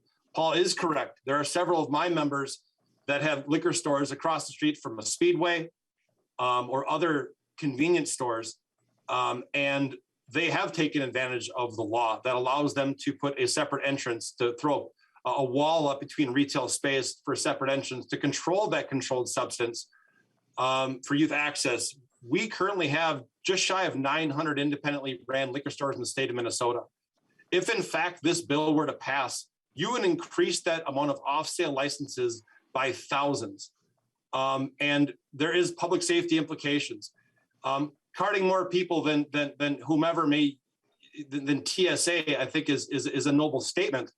However, this is what we do for a living as off-premise retailers. We don't sell chips. We don't sell pop. We don't sell those items that convenience store folks do sell. We sell two controlled substances, tobacco and alcohol, and we provide that service very professionally. This bill would take down a significant portion of our off-sale establishments in Minnesota. I'm born and raised in a small town, Jackson, Wisconsin. My parents moved there in 1975 when I was 5 years old.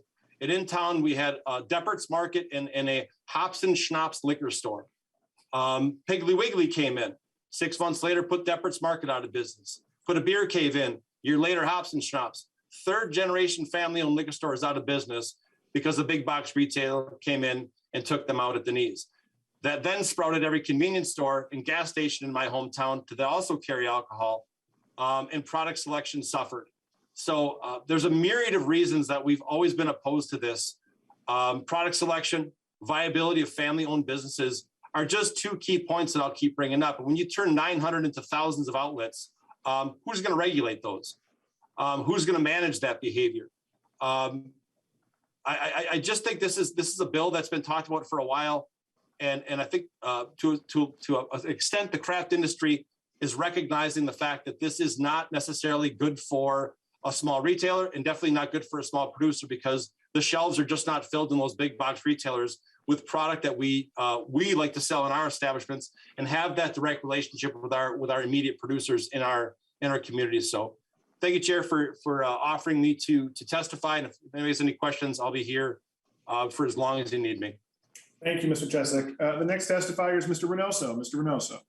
Thank you, Mr. Chair. Ed Reynoso with the Teamsters. I don't think I need to go in and say more than what's already said, other than just look. I mean, this bill is something that's going to help out big business and really hurt small business. The small mom and pop liquor stores will not be able to compete with these large liquor stores that would open up. We're really concerned of the impact and what the viability of some of these small liquor stores would be if this went in effect. The reality is as what's already been mentioned, they can do it now. Just open up, have a different entrance. There's nothing preventing them from doing that now. And we encourage it. Thank you. Thank you, Mr. Reynoso. The next testifier is Mr. Irwin. Mr. Irwin.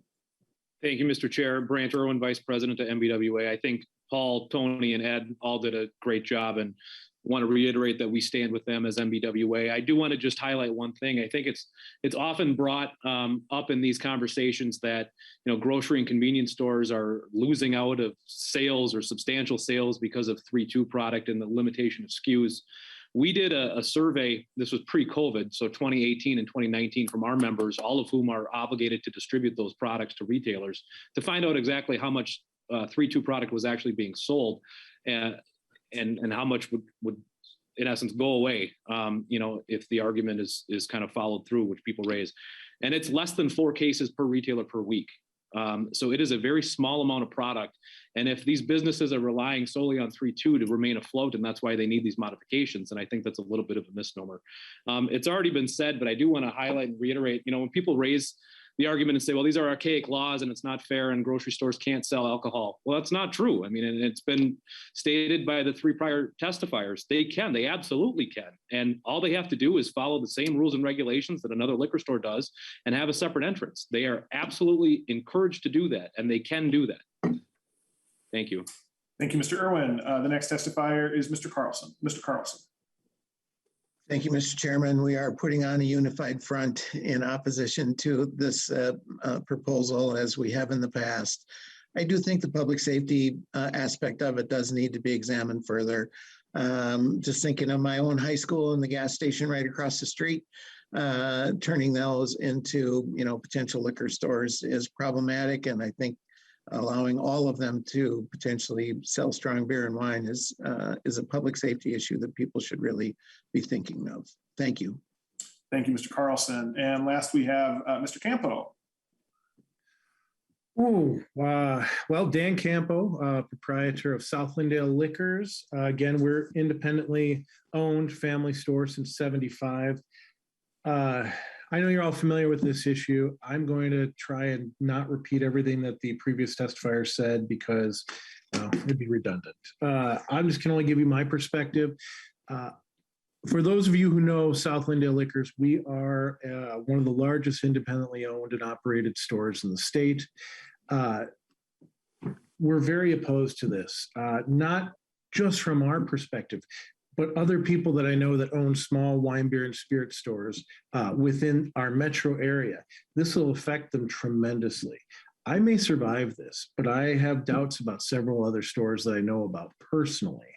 The way this is written is, this is an alcohol license. This means we got wine, we've got everything. This could also mean, at this point, hard liquor as well, spirits. So now we're selling hard liquor out of grocery stores and things like that. Personally, we already have a problem within Minneapolis regulating and keeping track of these things within our city itself. And I know members are from all over the state. However, this is just going to exacerbate a problem. I take great pride in our store, in the measures that we take in order to screen people, in order to card people, in order to sell to people who are not impaired already.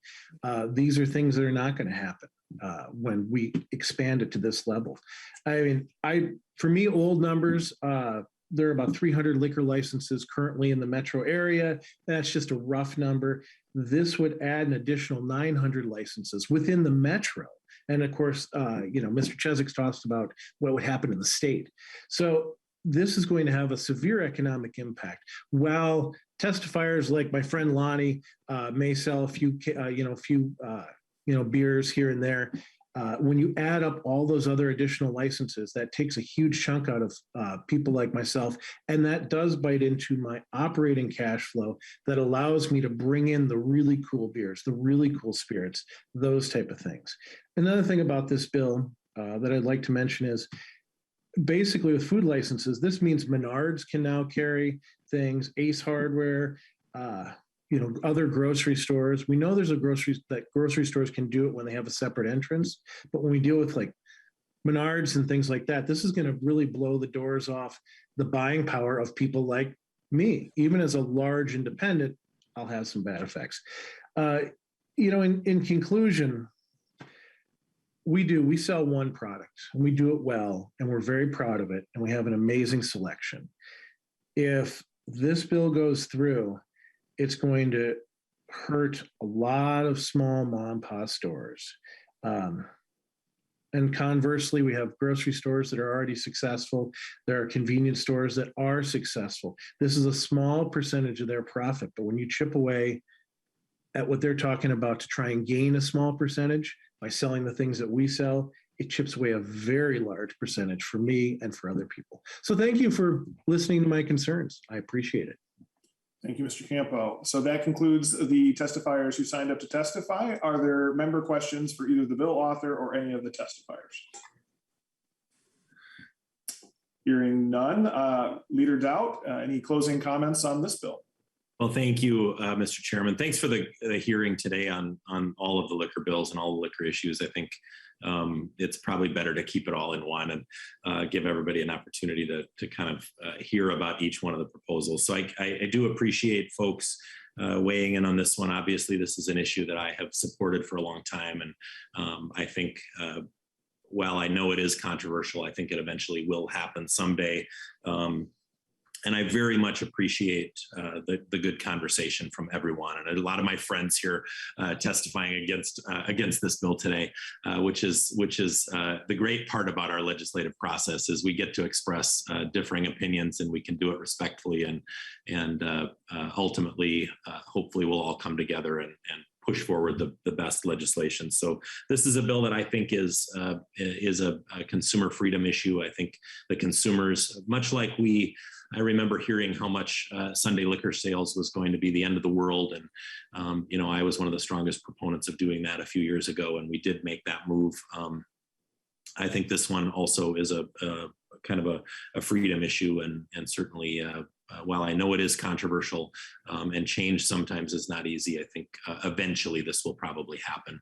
I just want to reiterate that I really do appreciate everybody having a good discussion about it and diving into all the different aspects of it. So, and I'm sure that discussion will continue into the future. But thank you for hearing this bill today, Mr. Chairman. I do appreciate it. Well, thank you, Leader Dodd, for bringing it, and the others, and for all your time today. We will now move on to House File 1192, Representative Olson's bill. Representative Olson, would you like to present your bill to the committee? Thank you, Mr. Chair and members. And it's been a robust discussion already, which I appreciate. And a lot of what we'll talk about in House File 1192, or as we have been referring to it as the Drink Local bill, has been probably touched on both in just the way the current system works and the needs that have, as well as some specifics that were mentioned in other bills. So I'll just dive right in, as I know we have a lot of testifiers. So the Drink Local bill is the result of a really large cross-tier effort to modernize Minnesota's craft beverage laws. As we've heard today, many of our existing laws have not changed to accommodate the growth of the craft beverage industry in our country.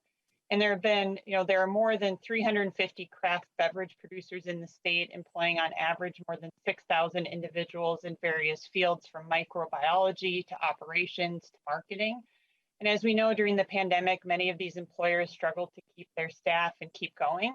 And the Drink Local bill would create new opportunities for growth at these businesses, which would create more jobs in manufacturing and hospitality.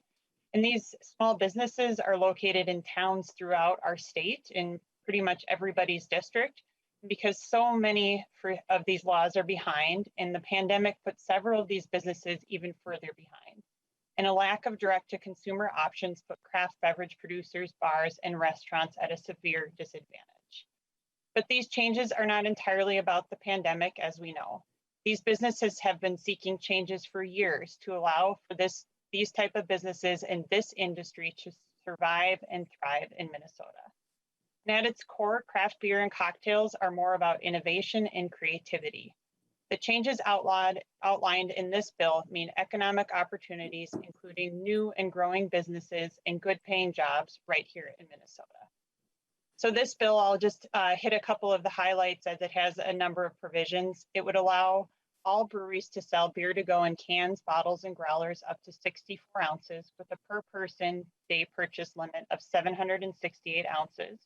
Allow brew pubs to distribute up to 200 barrels of their own product. Allow cideries to have more access to the market through up to 75,000 gallons of self-distribution. Create a more standard taxation for cideries and wineries to align with federal statute. Allow distilleries to sell up to 1.5 liters per person per day, and allow bars and restaurants to permanently sell limited amounts of beer, wine, and cocktails to go with takeout orders, and allow liquor stores and bars and restaurants to fill growlers. And so I want to say thank you to the large number of co-authors that have been working on this legislation over the last year plus. And I also just want to highlight the wide array of proponents that have been working on this bill, to just highlight how this really touches not just the industries we've mentioned, but so many others. We've had Hospitality Minnesota, the Minnesota Cider Guild, Minnesota Craft Brewers Guild, Minnesota Distillers Guild, Minnesota Farm Winery Association, Minnesota Independent Restaurants, the Brewers Association, the Farmers Union, as well as several cities, chambers of commerce, and individual business.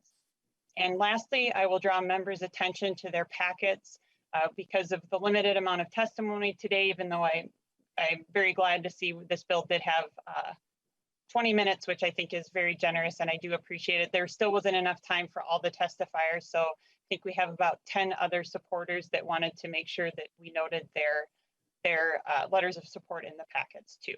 And so thank you for this conversation. I know these are important, and I just want to say thanks to the chair and committee for hearing this bill. And I have two testifiers before we go to open comment. Thank you. Representative Olson, the first of your testifiers is Mark Schiller of Loon Liquors. Mr. Schiller. Good afternoon, Chair Stevenson. Good afternoon, committee members, and thank you very much, Representative Olson, for putting this forward. Good afternoon. My name is Mark Schiller, and I'm the president of the Minnesota Distillers Guild, co-founder and co-distiller of Loon Liquor Company Distillery and Cocktail Room in Northfield, Minnesota. I help represent the majority of distillers, micro distillers in the state of Minnesota. We have about 24 distillers part of our collective here, and we've been working as hard as we can for the last 6 years with the legislator to put anything forward for distillers, anything. And I went to all the distillers and I asked them, what is the one thing? What is the one thing out of anything that's going to help you grow and get us through this? And they said, it is getting rid of the 375 milliliter bottle per person per day. That is the tightest law in the entire country. It pigeonholes us into one size. And what we're asking for is just 1.5 liters per person per day, which is a very small requirement. Again, today, you come to any of our distillery cocktail rooms and we're looking to make money on the visitors that come in through, they could be national, international, coming from different states. We get about 75% new business in my distillery, the people that just come out. And we're really looking to optimize that experience. And right now, we're having significant issues with 375 milliliter glass. The reason we're having that is go to a liquor store. See how much 375 milliliter glass there is. There's not much. So when these supply chain issues are compounding, I went personally, my distillery, from a 3-week lead time to an 8-month lead time, if even I could get it. And then I had to buy separate glass. I had to switch my bottle type. And I paid at one point here in the last few months, twice the cost of a 375 versus a 750. The glass pigeonholing us into this specific glass is just creating compounding issues throughout it. So distillers in other states for the last 6 years have been able to push regulations and create a more competitive playing field for them in their state to now compete with us in our state. So that's why you've seen over 100 jobs, 3 distillers leave the state of Minnesota in the last few years here, some just very recent, going over to Hudson to open up something where they can have, you guessed it, unlimited bottle sales per person. And I got a question out to the committee members and everyone on this call. Do we want to continue to have jobs leave the state? Minnesota distillers are buying millions of pounds of Minnesota agriculture a year directly from the farmers. Thank you very much, Farmers Union. And we got to ask again the question, should we just give all that, direct to farmer money out to Wisconsin for continuing to let distillers leave the state? And so, again, you look at the arguments as opposed to it, right? And you might hear, one bottle that's sold at a distillery isn't sold at a liquor store, but look at what's happened with the breweries and wineries, right? You basically, for the last few years, have not had a cap of per person per day. And what has happened? The establishment, the small business becomes more successful and they grow the market. They grew the craft brewing and craft winery market. And by doing so, we help our partners. We help our distributors. Ask any distributor or retailer if they would rather sell a couple bottles of Minnesota-made spirits that support Minnesota agriculture and make that the same amount as a 9-liter case of Jameson, right? You would hopefully every time like to do that. So please help us grow with that. And again, we're looking to support all of our friends throughout the supply chain here. That's why, again, we're not asking for what Wisconsin has. We're not asking for what some of these more competitive states that we need to compete with on everyone's shelves, right? We're asking for 1.5 liters. It's still in the bottom 5 probably states in the country of strict liquor laws. But we've come back and I've asked the distillers, what's the smallest amount you can, you know, what's acceptable, right? And we moved from 4.5 liters 3 years ago. We've now negotiated with ourselves because we can't get any help coming to any kind of middle ground. So we're keeping it very simple. 1.5 liters per person per day, doesn't designate what size requirement. So we get out of that and we become more successful together. So again, when Minnesota needed hand sanitizer, Minnesota Distilleries answered the call. When the governor's office called us to give away free product for proof of vaccinations, we stepped up. So please, we need your help and support to help step up and help us together. Thank you all very much for your time. I really appreciate it. Thank you, Mr. Schiller. The next testifier has been, and I apologize if I get this name wrong, Hugus. Oh, you got it correct. Yeah, thank you. Good afternoon, Chair Stevenson and members of the Commerce Committee. My name is Ben Hugus. I'm the founder of Ursa Minor Brewing. Thank you, Representative Olson, for putting this forward. I support this Drink Local bill for a number of reasons, but I'll keep my testimony short and to the point. I believe in the Minnesota craft beverage industry. I believe in my neighbors. I believe in my customers. We believe in, we believe in the system. And unfortunately, Minnesota is being left behind. We're being left behind by our states that surround us. I echo your sentiments, Mark. Beer has been afforded some of these small changes here in the past, and it's allowed us to advance craft beer and advance an industry that employs a lot of more people per ounce of craft beverage, created. We're being left behind by states like Wisconsin. We're being left behind by, you can buy a 4-pack of beer in any brewery you'd like in any state surrounding Minnesota.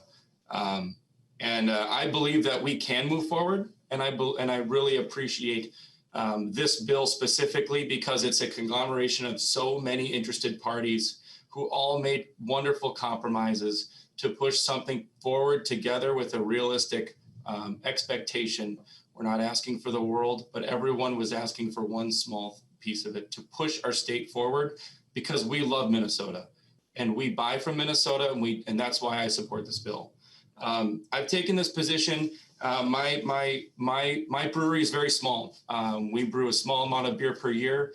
We rely heavily on the on-site to-go sales, and we have to answer the question every single day: why do I have to buy this awkward size can?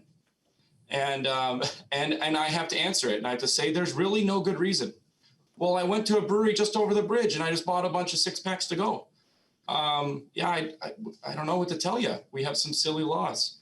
Well, and I understand there's an argument. Well, if they can buy it from me, why wouldn't they go to their local liquor store?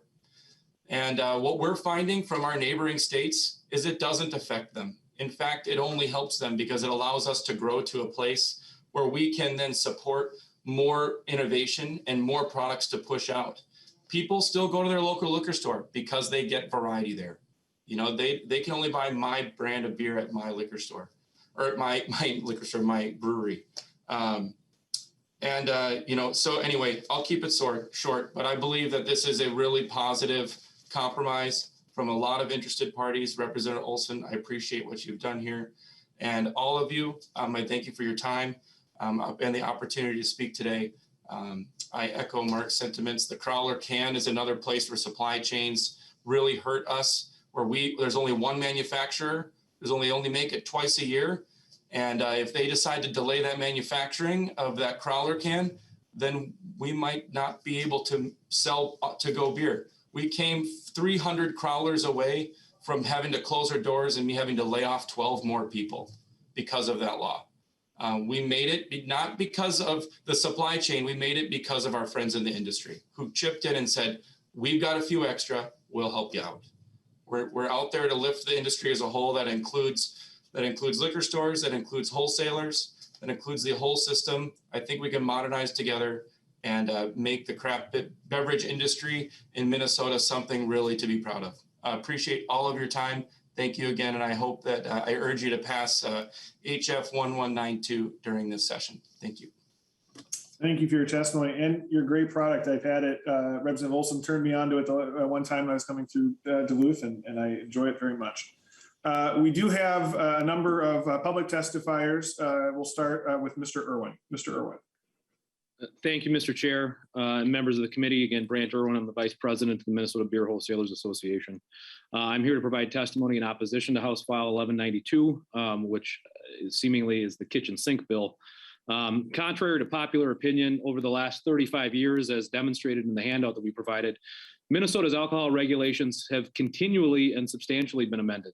The overwhelming majority of these regulatory exemptions share something in common. They're designed to provide specific exemptions to certain manufacturers. It's no surprise then that the proponents of this bill are primarily manufacturers. There was repeated statements that this was a cross tier throughout the industry. It's not. It's primarily the supply tier. There's no wholesalers that signed on to this, and I know that MLBA and MMBA will also be opposed to this bill. The original intent of most of the bills that have been brought and have modified the system over the last 35 years were designed to incubate truly new small businesses. And at the time of each change, assurances were provided that these exemptions would be limited to those businesses that fell below the applicable production threshold in the bill that was introduced. But over time, of course, these exemptions have grown to the point where they're no longer assisting smaller new manufacturers. They now encompass sophisticated business enterprises fully capable of competing fairly without legislatively conferred regulatory advantages. Obviously, with the Minnesota Beer Wholesalers Association, I want to talk directly about breweries. Breweries enjoy regulatory exemptions not afforded to other members of the industry. Again, as I brought this up in prior testimony, but I think it's important to reiterate, they can manufacture products. They pay lower excise taxes on both the federal and the state level. They can self-distribute to retail. They can sell their product directly to consumers for consumption in a tap room. They can sell growlers and crawlers directly to the public for off-sale consumption. Craft distilleries have similar exemptions that also aren't shared by other members of the industry. There comes a point in time where these regulatory exemptions that confer these substantial competitive advantages on a select few industry members can no longer be justified. A brewery that produces over 250,000 cases a year no longer requires training wheels. It's not the legislature's role to pick winners and losers in this industry. It's time for these sophisticated businesses to compete fairly with the family-owned distributors and retailers who create the market for their brands and to bear an equal burden regarding excise taxes. As evidenced by the explosion of breweries in Minnesota from 42 in 2010 to 291 in 2021, it's clear that Minnesota's regulatory system has indeed incubated new craft suppliers and allowed them to thrive. The bill as introduced would tip the competitive playing field even further in favor of craft suppliers at the direct expense of thousands of Minnesota family-owned wholesalers and retailers. By increasing the vessel sizes for micro distilleries to sell at off-sale, micro distillers compete directly now with local off-sale retailers. By modifying the vessel sizes for brew pubs and craft brewers, those entities also compete directly with local liquor stores, and it disincentivizes those liquor stores from carrying those brands. I think there was a Freudian slip with the prior testifier who meant to say my brewery, but actually said my liquor store. That's exactly what this bill would do. It would convert small, and I use that very loosely, small brewers, because a brewer that produces 20,000 barrels or less is not small, but it would convert the majority of craft breweries into liquor stores.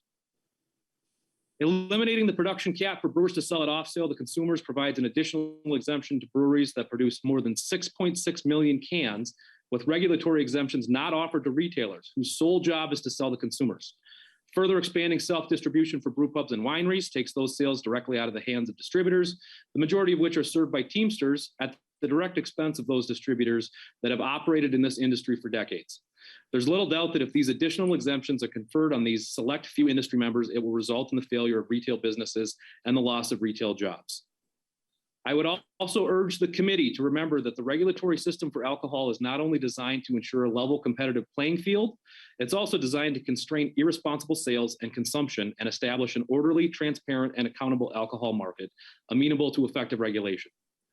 Vertical integration and monopolization of the industry would permit suppliers to exert undue influence and control over retails.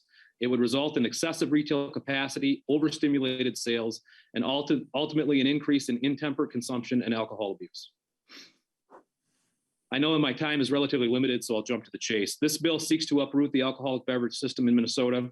It's a system which has demonstrably worked for each member of the industry.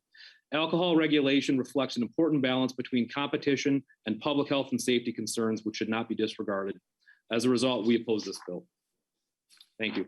Thank you, Mr. Irwin. The next testifier is Megan Park from Unmapped Brewing Company. Ms. Park. Yes, thank you. Good afternoon, Chair Stevenson and members of the Commerce Committee. My name is Megan Park, owner of Unmapped Brewing Company in Minnetonka. I support House File 1192 because Unmapped not only is the livelihood for both me and my husband, but also how we support our family. We all know how devastating COVID was for small businesses, especially businesses in the hospitality industry. Unmapped is small. We produce about 1,500 barrels of beer a year, and roughly 90% of that is served out of our tap room. We self-distribute a small portion of that beer to liquor stores and restaurants. And when COVID hit and our tap room was shut down, we lost a significant revenue stream. Luckily, we were able to get creative and pivot, like I know a number of others in the industry did, our ways of doing business just to survive. At Unmapped, for example, we were sitting on a lot of beer that we either needed to move out the door or would risk having to dump it down the drain. So we made the decision to start using a mobile canner to package our beer in 12-ounce cans. It was a risky move, but ultimately worked out, luckily. Anyways, here today because liquor laws in Minnesota need to change, but I think we all know that. It is completely nonsensical that we can sell our beer in growlers and crowlers out of our tap room, but not for six-packs. We have customers every day, similar to like Ben mentioned, who ask to buy a six-pack to go and are shocked when we tell them that we're not allowed to sell them that because of our current liquor laws. Now, as a born and raised Minnesotan, I can say that most Minnesotans are proud of our state and everything we've got going on here. But we take it personally when people say anything negative about us, especially if they're, you know, like from Wisconsin or something. And I know that that is happening when people talk about liquor laws here, and we simply can't have that. The Drink Local bill, House File 1192, would help all breweries in Minnesota in addition to all other craft beverage producers in the state. It is one very small way we can move the needle and get us on somewhat of a level playing field as other states, although to be frank, it's still nowhere close. I encourage you to pass House File 1192 during the 2022 session. Thank you for your time today and happy to answer any questions you may have. Thank you, Ms. Park. The next testifier is Mr. Reynoso. Mr. Reynoso. Thank you, Mr. Chair. And you know, I'm not going to repeat a lot of what Mr. Irwin said, but I just want to point a few things out. First of all, you know, the pandemic hit a ton of businesses throughout the state. There's no question. But we're not looking to uproot the regulatory system from all these other businesses because they've had a hard time. Look, we sympathize with the industry, and you know, we certainly are concerned with what's happened to the industry. But at the end of the day, this state actually grew breweries. There's more breweries now than before the pandemic. So throughout this process, throughout the pandemic itself, it actually created more breweries. So I'd argue that to change a regulatory system to benefit a few at the expense of others is just a wrong direction to go. The fact that the off sale of this bill, the portion of the bill that provides the off sale, would definitely hurt good Teamster union jobs. And I'd argue that anybody that says that they respect the three-tier system, but looks to sell 768 ounces of beer per person per day out the front door is not respectful of the three-tier system. I'd also argue that distillers that want to sell 1.5 liters of product out their front door on a daily basis per person is not respectful of the three-tier system, because why would you buy, if you're a consumer, why would you buy that at a liquor store at a higher price than at the distillery for a fraction of the price? At the end of the day, there are a lot of benefits that are provided for this industry, specifically the craft brewery industry. The fact that there's no state excise tax until they hit 25,000 barrels. They can sell product out their front door in growlers and crowlers, and they can self-distribute. Those are training wheels, so to speak, in order to provide an opportunity for this industry to thrive. I'd argue that it is thriving. We are, just checked just a little bit ago, the 15th largest producing state for craft breweries. So, I'd argue that our regulatory system right now works. It's effective. It provides opportunities for these breweries to grow. So I think to change it and gut it and really threaten the three-tier system and many good union Teamster jobs, it would be catastrophic to the industry. So we ask that somehow down the line, when we continue this conversation with many of these provisions, that we take that in mind, that the craft brewer industry and the distillers understand and respect the fact that we want to protect jobs too. And so with that said, a lot of problems with this bill. Thank you. Thank you, Mr. Reynoso. Our next testifier is Dan Justison of Utepils Brewing Company, maker of one of my very favorite beers at the moment, Ewald the Golden. Thank you, Chair, for introducing me and for that referral call out, I guess. So my name is Dan Justison. I'm the president and founder of Utepils Brewing. We opened 5 years ago, and I wish to express my strong support for House File 1192 to modernize the laws that regulate the beer, wine, and cider industry, along with our partners in both the hospitality and distribution industry. If that particular bill is not perfect, let's work to fix it. It's simply a number of small tweaks. I don't think anybody's guts will be on the table when we go through this thing. I like to point out for us as Utepils, we do distribute our beer. We made that decision before we opened and to be committed to the three-tier system, and so we remain. Our beer is distributed by such firms in 3 different states. These changes will not harm the system. Now, individual players may hear a bite here and there, others will gain. That is life. This is clear based on other states. Take Wisconsin. They have a strong and robust network of distribution firms, retailers selling both packaged beer and draft beer in stores, bars, supper clubs, of course, and restaurants, despite laws quite different than Minnesota. We face competition from both Minnesota breweries and those located outside of our borders. They seek profits for Minnesotans with their products, and their businesses' balance sheets are supported by the modernized laws of their states. They can cut their margins due to different revenue streams that we don't have. They can afford greater marketing budgets based on their home market sales. We're asking for simple steps, such as package flexibility, to help with supply chain disruptions and our customers' expectations. We are still capped by volume on our off-premise sales. We're not all of a sudden going to become the Total Wine, and sell 1 million cans of any product. What we're still limited to is the same amount of beer that we can sell in growlers. We just get to use a package that is better for us, it's better for the patron, and it also teaches the buyer that they can find these at liquor stores. And no brewery is going to be stupid enough to sell their products at a price below what their retailers sell them for. At least not we won't be, and any larger distribution company. Go to New Glarus in Wisconsin. They shut down. They sell their products much more broadly than we're asking for until like 5 o'clock, and it's all warm. They're pushing you to go to their retailers. Sensible business people would do that. We advocate changes that support our retailers, who are the direct point of contact with the general public. And I'd also ask, while it may not be specifically to this bill, stop writing specific package sizes into the law. We cannot adapt to those changing consumer demands, and we end up, as said before, doing special order unique package sizes that cost more in dollars and time. I would point out a single instance of how specifics in a law haunt. Still in Minnesota law is a $100 limit that a brewery can spend to support a retailer. Did that make sense in 1940s? I don't know. I wasn't born. It makes little sense in 2021. What is appropriate for 2022 and 2033? Our laws should not reflect the 1940s. They should reflect what we want our state to be. I would add, personally, that I would love the ability to offer guest beers, true brewery collaborations, or ciders in our tap rooms to provide diversity for our patrons.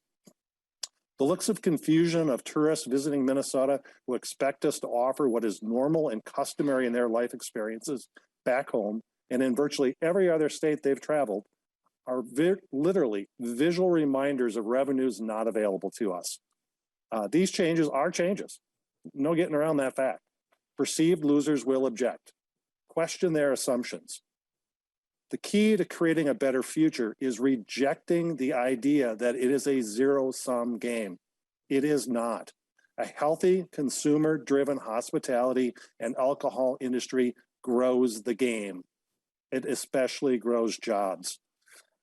A stronger hospitality ecosystem means more jobs, better jobs, healthier Minnesota businesses, and a more attractive tourism industry. In the end, more taxes paid to the state and local governments. Let us accept the world has changed, manage our choices, and choose those that increase prosperity going forward. I am going to stick around, and I'm happy to take any questions or any other compliments from the chair. I'll try and think up some more. Thank you. The next testifier is Mr. Carlson. I regret that I have no products of yours to plug, Mr. Carlson, though I do like that soccer team over your shoulder. Mr. Carlson. I was going to put the Godfather up today, but I'll save that for when we get to session. Thank you, Mr. Chairman and members for listening to us throughout the day. It's been very respectful, and I appreciate everyone's perspectives as they presented them to the committee. And we have a lot of work to do, as evidenced by the number of proposals that we've all agreed we can work something out on. You know, as I've listened, and I'll be very brief, but it just seems like everyone wants to support the three-tier system unless it's to their economic advantage not to. I want to support wholesalers and retailers unless I can do it myself. And that puts you in direct competition with your partners in the wholesale and retail business. And this one just goes a little bit too far in many areas, as Mr. Irwin mentioned. Two other things I want to point out. You know, we talk about what other states do, and we have a system of alcohol regulation. They are not in a vacuum. And to say some state does something better as it relates to bottle size than Minnesota doesn't really look at what everything Minnesota does to support its supplier industry. And so I think that's unfair to say, I like this bottle size from another state without looking at everything they do with license fees, tax subsidies, direct distribution, cocktail rooms. Everyone does it a little bit different. And I think that state comparison with one little thing you favor is really unfair to what everything the legislature has done to help this industry. And lastly, and Mr. Reynoso mentioned it, I think trying to change our alcohol regulation system based on the pandemic is a little short-sighted. And it also gives us some concern. No one really opposed the changes during the pandemic to allow for flexibility for retail establishments to sell product directly to consumers on a temporary basis. But now we want to make them permanent. That is exactly what is the transition with growlers from 3,500 barrels, 20,000 barrels, and now pulling the cap off altogether. We've seen that with distiller distribution with the 375 sample. Now we want more. It just seems like whatever is agreed to, really, we're always coming back for more and more and more on the supplier side to do other parts of the three-tier system. And so I hope we don't make those changes based on the pandemic, which hopefully we're going to get past. It's been difficult for everyone. I have people who can't have concerts, soccer teams that can't have fans in the stadium. We all have suffered, but we shouldn't change our alcohol system based on the past and what has happened. We should look forward and look at what's right for the entire system, for public safety, and for Minnesota consumers. Thank you, Mr. Chairman, for all your time, and thank all the members for staying with us this entire hearing.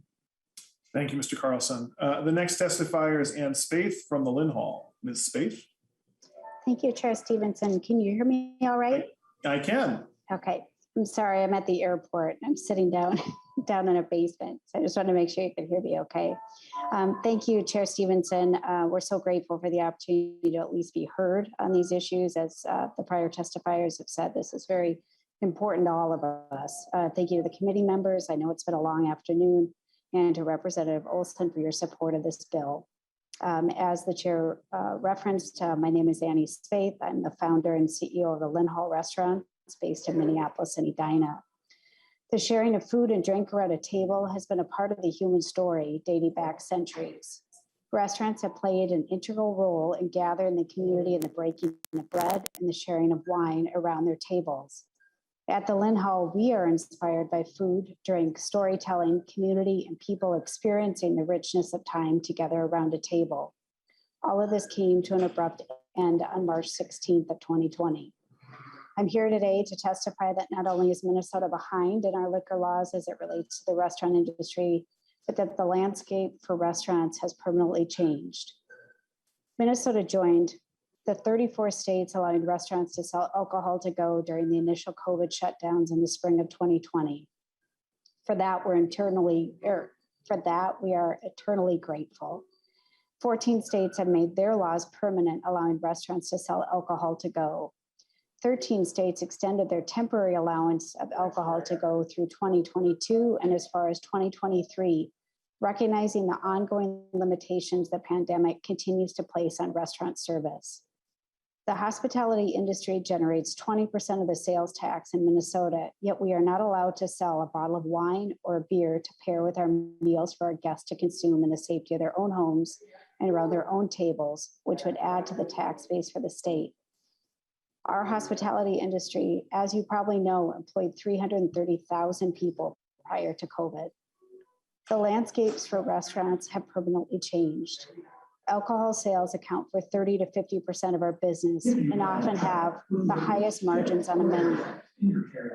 With the ongoing pandemic and continued evolution of variants, this pandemic has demonstrated that to survive in this industry, we need to have multiple revenue streams available to us, including alcohol to go.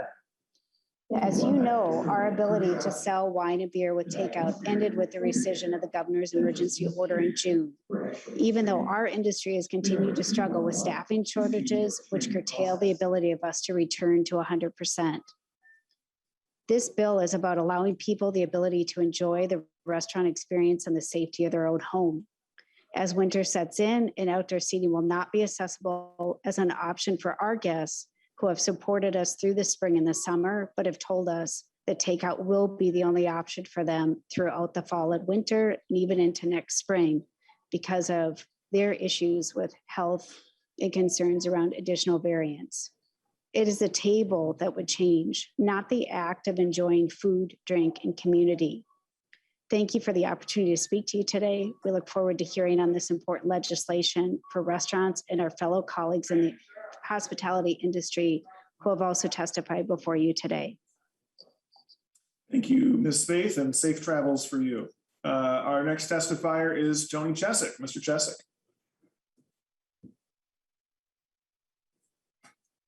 You are muted, Mr. Chesick. It may not be a bad thing, Chair. Thank you for noticing.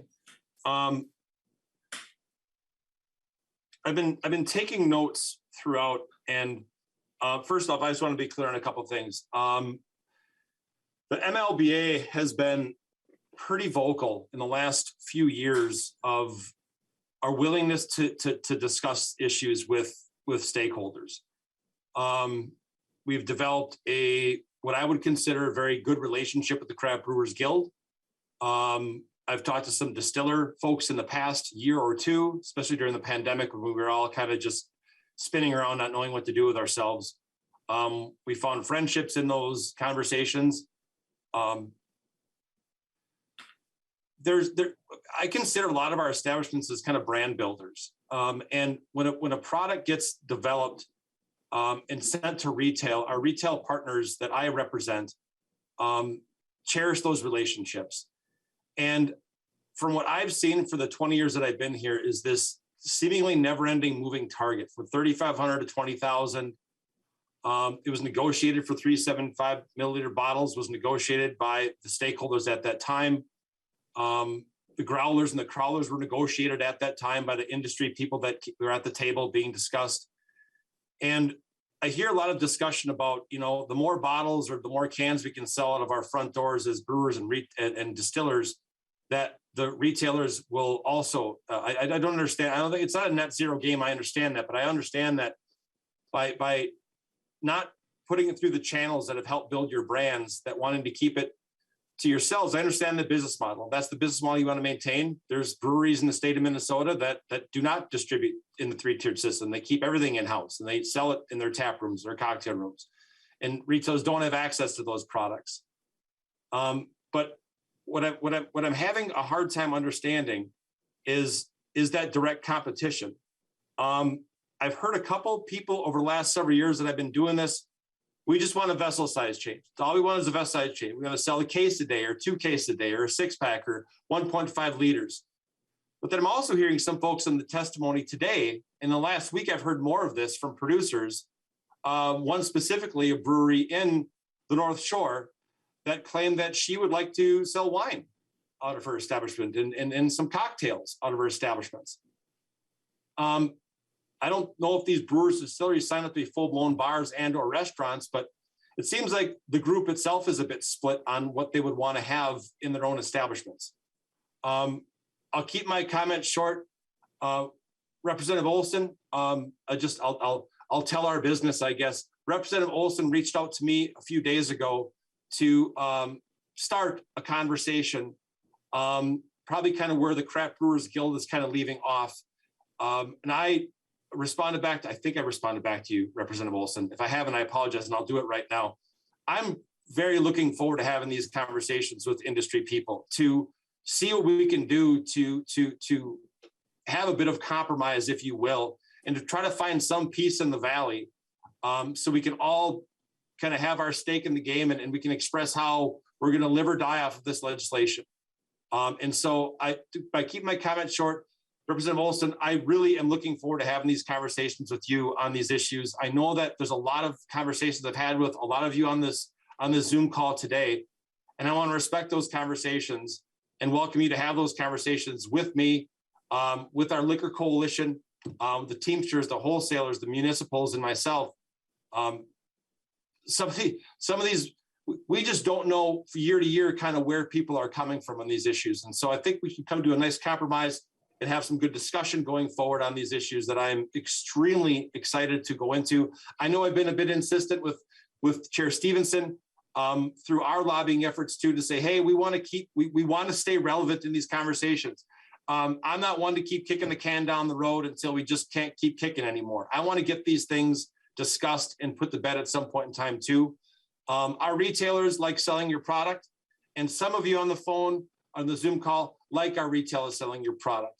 And I want to maintain that relationship and continue to grow that relationship. But some of the things that are being offered up right now, to me, just don't seem to make sense or not conducive to our business growth and also to grow your businesses as well. So Representative Olson, thank you for bringing this up. There's a lot of stuff in this bill, and my notes on my page are just sketched all over because it's tough to keep up. But I'd like to go line by line with some of the stuff in the near future and see what we can come up with in the off season here. So Chair Stevenson, thank you for your time. I appreciate you. Thank you, Mr. Chesek, and thank you for your consistent, for all, frankly, on all sides, everyone's efforts to work together. I also, Vice Chair Katiza, what you noted, I don't know if this is good news or bad news. The good news is we made it 3.5 hours into a Commerce Committee hearing before someone said peace in the valley. Mr. Chesek just said it. Bad news is we didn't make it the last 15 minutes without someone saying it. It's a little unfortunate, but the next testifier is Jesse Hoff of 10K Brewing, which is not quite in my district, but is pretty close and is a great place to go. Mr. Hoff. Thank you for everybody who's here today and patiently listening to our testimonies. It means a great deal to me, and it means a great deal to everybody who's here, whether they're in support or not in support of it. I wanted to take a chance to talk as one of the smallest breweries in this state. As one of the smallest breweries in the state of Minnesota, 10K Brewing would greatly benefit from HF 1192. We do not distribute our product. 100% of everything we produce is sold in our tap room. It's too costly for us to be able to distribute our product to liquor stores because it's a scale, it's a volume game. We cannot produce enough product to be able to do that because of our size. the stepping stone for us to be able to get there is more manageable vessel sizes. Currently, what we can sell is a 750 milliliter and a 64 ounce bottle in our tap room.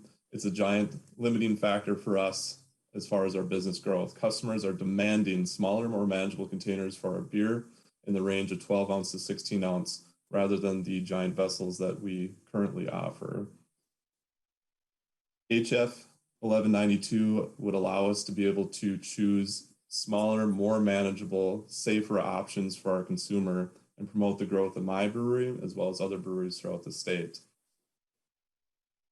and help us stay competitive with neighboring states. As an example, for anybody who can see the video, currently what we're allowed to sell in Minnesota is a 750 milliliter can or a 64 ounce bottle.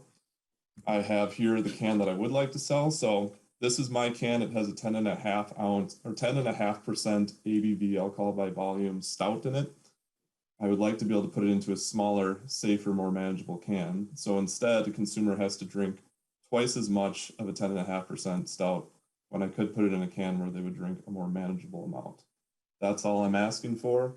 Help my brewery grow and help us give safer options to our consumers who are demanding them. Thank you very much. The last testifier on our list for this whole hearing is Mr. Kapsack. Again, Paul Kapsack with the Minnesota Municipal Beverage Association. I recognize that I'm the one that's keeping all of you from rushing to the bar, so I will keep it short.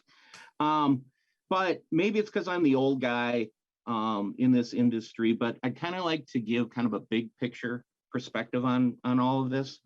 I've been doing this job for over 30 years.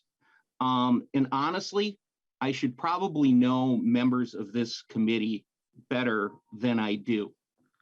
But the fact of the matter is that our sector of the industry very, very, very rarely comes and asks you for anything.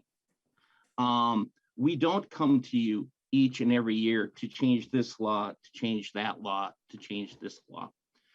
When we hit adversity, pandemic aside, when we hit adversity, we pride ourselves on the ability to adapt.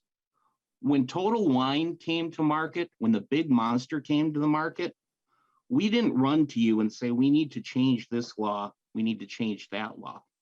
We looked at Minnesota law and we used Minnesota law to now successfully compete against Total Wine, to the point where we don't look at Total Wine as anything more than another competitor. This is much different than it is around the country. While retailers are screaming and running around because Total Wine's coming to town, that is not happening in Minnesota. In fact, those retailers are calling me to help them on ways to combat Total Wine. And so I've traveled the country doing that. And as a matter of fact, I'm speaking to the Tennessee Retailers Association for the second time next week on how they can deal with Total Wine in their market. So I bring this up, the point being that, as Brant said earlier, there have been and I hope the committee takes time to take a look at his handout about all of the legislative changes that we have made in Minnesota over the past 15, 20, 30 years. We are not the party of no, but it's a legitimate question to say, when is enough enough? And so I leave you with a final thought that I mentioned earlier, and that just remember, as we look forward and continue on this process, for every action, there is a reaction. And that reaction may not happen today, it may not happen tomorrow, but again, over the last 30 plus years, I've seen something that's kind of this small little thing that nobody cares about grow into a major force. Thank you. Thank you, Mr. Kapsack. Are there questions for the bill author or any of the testifiers? Seeing none, we will give the last word to Representative Olson. Thank you, Mr. Chair, and to my testifiers and all the testifiers, thank you for this. I think this was a great discussion. And when I first got elected into office, I was warned, don't work on liquor laws. It's hard stuff. And then here we are but I have found this to be really valuable. And I think Joel Carlson hit it right on the head that this isn't about the past, this is about the future. And the reason I'm working on these with so many of the testifiers here, including some from my district and this broad coalition, is because I've also seen a transformation of my neighborhood. I've seen a transformation of my community. I've seen people be employed. I've seen communities turn from having hard times to being able to provide something different. For those of you that have been into West Duluth or Park Point, or it's just been really a beautiful thing to witness and be a part of as a Duluthian and someone who cares about my community. And I see this as a place to really lean into what's best for the future. And so I think that's spot on. This isn't just what came before. This is about what's ahead. And I think those conversations have to be tough and they have to be hard. And I really appreciate Tony and everybody else who said they'll keep coming to the table and trying to figure this out, because this is about what's best for the future and working together to do that. And I'll also note that, the pandemic was mentioned, but personally, I've been a co-author or carried legislation that was involved in this, that has been put in this package long before the pandemic. So I think what a lot of the testifiers were mentioning, it highlighted, as it did with kind of everything in every committee we've been on, the pandemic just really exposed things where we need to make changes to laws. And I think this is a great example of that. And it's certainly a lot harder to change laws than it is to keep laws in place. And so I just want to commend all of the testifiers and everybody who's really poured their heart and souls into this. I've worked alongside of them for the last, few years on this, and my co-authors. This is hard work, but it's about the future of our communities and our states and the businesses and all the people it employs and everything it touches, from agriculture on up, as we've discussed today. So it's been a really, there's tension, and we'll lean into it because we need to figure this out. And I just want to say thanks to the chair for giving this bill ample time to, I think, really have people feel heard today, and appreciate that. So thank you for that, to you, Chair Stevenson, and to the committee. Well, thank you, Representative Olson, and thank you to everyone who came today. We are hearing everyone, and I am optimistic that we will have a good bill overall, a good liquor bill when we get into session this year. We have a lot of people working diligently to make that happen, and I am committed to making that happen. So I appreciate the good conversation today. This is one step on a process that I hope will conclude with a signing ceremony with the governor, and we will continue working on that path. So thank you again, and the Commerce Committee is adjourned.